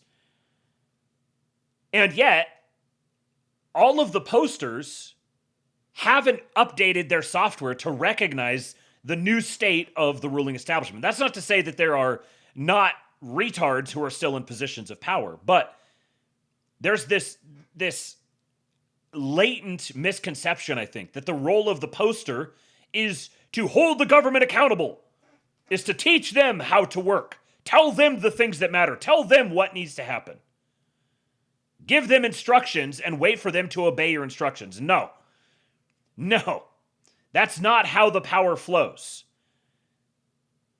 It's useful to be a source of tangible ideas. There's guys from the administration who are constantly listening, and people who come up with novel ideas for how to solve particular problems, those get picked up rather quickly. That's useful. There's also some utility in having sort of a barometer, like them being able to gauge the zeitgeist. This thing we don't like, this thing we do like, to kind of like A/B test policy ideas or that sort of thing. That has some utility. But this idea that the responsibility of the posters is to influence and petition the government, that's part of it, perhaps. There's an element of that. But even more so, if you're going to say we are the media now, which he does here, Selena says we are the media now. He says this is true, and I agree that it is true. A key role of the media is to be the propaganda apparatus for our guys who are in power. And this is the thing that has been entirely missing. Previous administrations have had a ready-made messaging complex that spends all of their time telling everyone else why whatever this new thing is good and awesome and has to happen and yada, yada, yada. And it's coordinated in lockstep. But ever since the always chimp thing emerged as like the meta that everyone has to participate in, there's this arrogance about the posters that, well, I would be the one that would solve all these problems if they would just listen to me, if they would just take my advice. They don't understand that we're suffering. They don't understand that it's hard to get a job, that cost of living is high. They don't understand. We just have to tell them more and more. We're unhappy. We're dissatisfied. It's hard to buy things. I want to buy a house. Why don't they get it? And all of this time and effort and energy is poured into this, on this busted notion that you as a poster are responsible for micromanaging the government. You're not. You can't. And you're not. That is not your responsibility. You are not responsible for micromanaging Donald Trump. If anything, your efforts should be directed at just bludgeoning Congress relentlessly. And not bludgeoning Congress to do things, bludgeoning Congress to rubber stamp everything Donald Trump wants to do. Congress should be an empty vessel. They're not there to have this counterbalancing tension with the administration. No, I want a fucking executive. I want a king. I voted for Donald Trump. I voted for Donald Trump not because of this policy or this policy or this policy, but because Donald Trump gets the problem and has a vision for a solution that will be much better for us than anything else that's available to us right now. Lord Breezy says, you don't manage a king. That's what you asked for, right? Right. But see, their problem is, they say, I want a king. Not that one. Give me a king. Oh, that one's not good enough. Well, you know what? When you get a king, the king is never going to be good enough. But you fall in line because he's the king. And you pray to God that you can petition the king and that he is a just king. That he cares about his people, that he listens to his people. If after 10 years you don't recognize that Donald Trump fits that bill, then there's no conversation to be had with you because you're unfortunately mentally retarded. You have some kind of learning disability. You have a memory deficit or something, an attention deficit disorder, perhaps. Yeah, that's right. It was all theory for most. So coming back to the top of the show, you have the theorists and you have the praxists. And the theorists think that their praxis now is log on and yell at Donald Trump until he does what I want him to do. Well, that doesn't make Donald Trump do what you want him to do. And it just so happens Donald Trump is doing the things you want him to do. It's just not like this one-dimensional, I can't buy a house, so Donald Trump writes on a piece of paper, this guy with this Twitter account gets to buy a house now. The way Donald Trump is making it possible for you to buy a house is by deporting people, reordering the global economy to pile investment into the country, creating massive tax advantages to major building projects and infrastructure that is going to result in tons and tons of jobs, adjusting the tax code so that you can keep more of your income, moving in the direction of abolishing the income tax altogether. You think you might be able to buy a house if you didn't have to pay an income tax at all? Do you think that might make it easier? Executive order me a family. Right. So all these members of the Very Smart Boy Brigade, who spent all of their time studying and understanding how politics really works, are suddenly confronted with new geopolitical realities that don't correspond to what they grew up with, and suddenly they're just crippled. And all they can do is just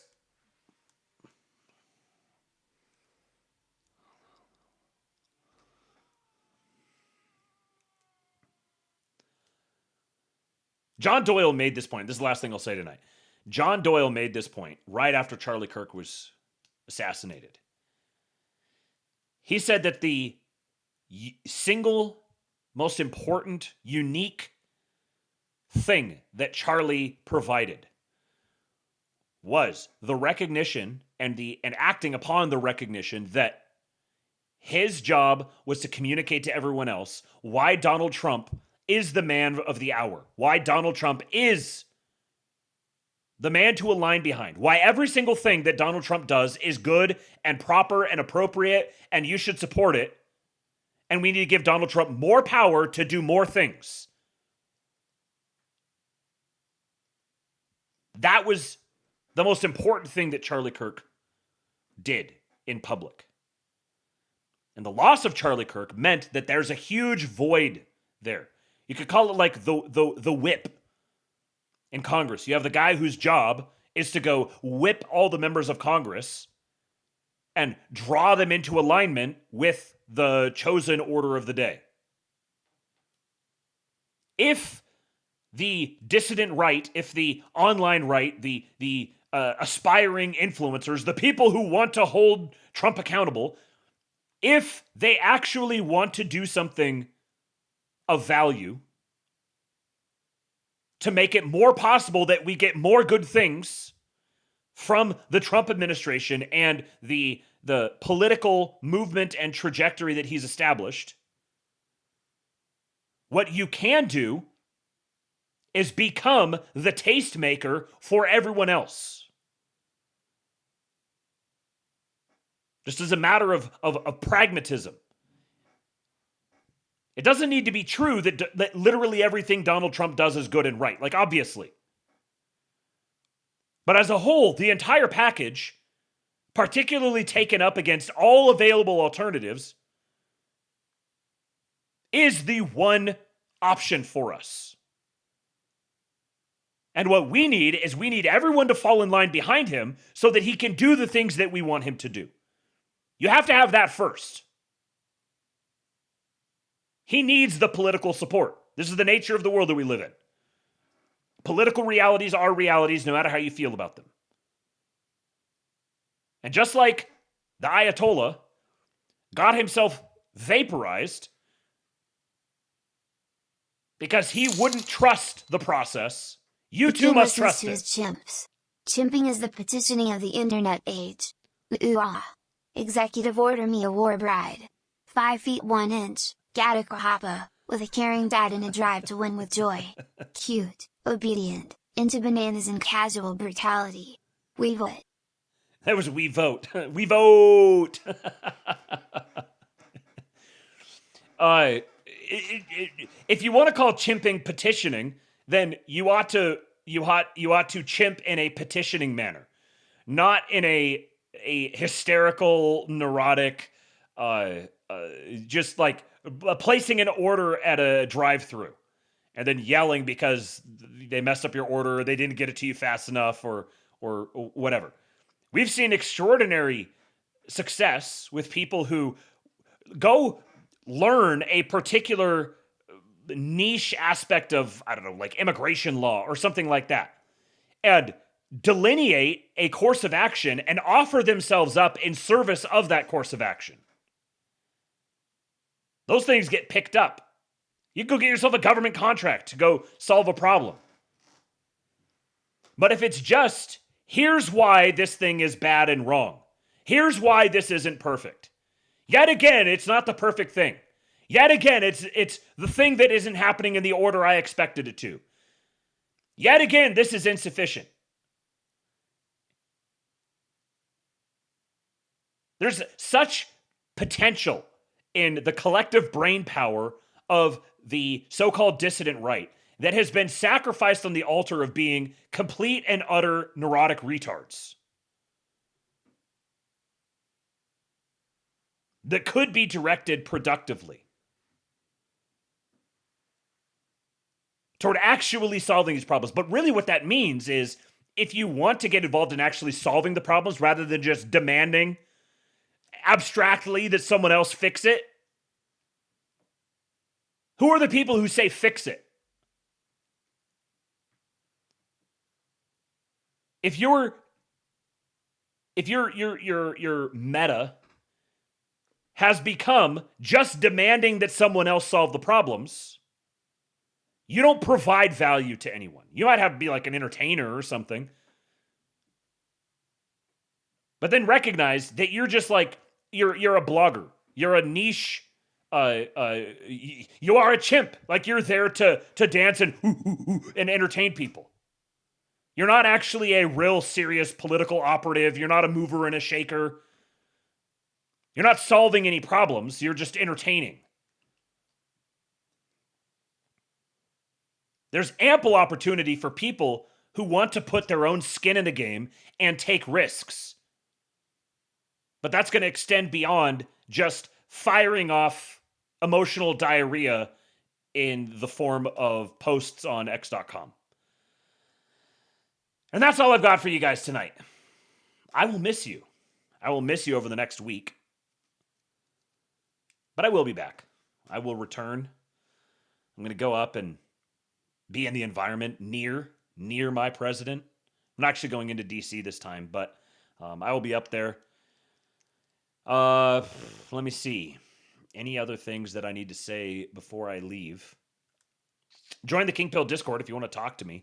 I'll be in the King Pill Discord. Kingpill.com is the place for that. You can follow me on X. I'll probably be doing a little bit of tweeting. Make sure you follow the King Pill Telegram channel if you want to get alerts for exactly when I will be back and labing once again. It's possible. I'll be back Monday night, so I may do a show on Tuesday. We'll see. Hey!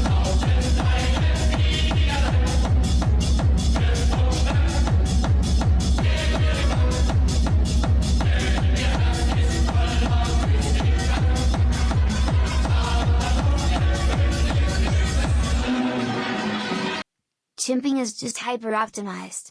It's superliminal, highly specific, very localized, flexible. The perfect sapio predator. The chimp is the best of all of us. Chimping is perfect for this world. Have a great week. Get better at streaming. HH. Thank you, and HH to you as well. Made me think. The great thing about a chimp is that you never know when the chimp might just freak out and rip your balls off.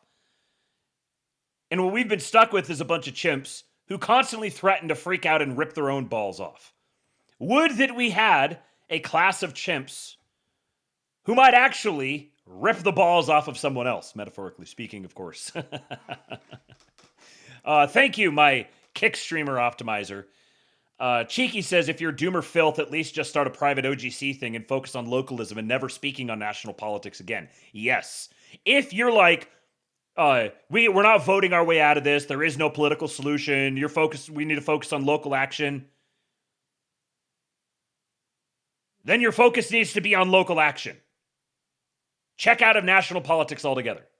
Don't get involved. Don't post about it. Don't comment on it. Because once you are posting on it and commenting on it, you're getting involved in national politics. Because that's how people get involved in national politics today. So if you're going to be about localism, be about localism. But yeah, join the King Pill Discord. Follow me on Telegram. I may do something Tuesday when I get back. I may just decide to postpone and do it Wednesday so I can get some work done on Tuesday. Another one! Nematode!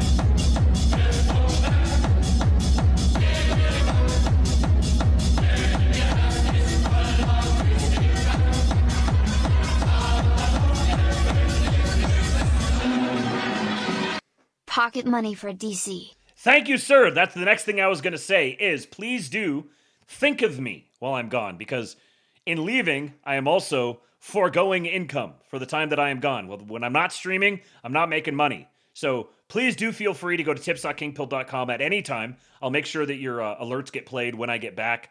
You can also go to Cash App or Venmo at Kingpilled for both of those, and warm my heart. I would love it if I happen to check the apps while I'm gone and see some continuing contribution to supporting me and my family. That would make me very happy. It would make Mrs. Kingpill very happy as well. So please do feel free to hit those up at any point, even when I'm not streaming. It helps keep things going. So thank you to all of you guys.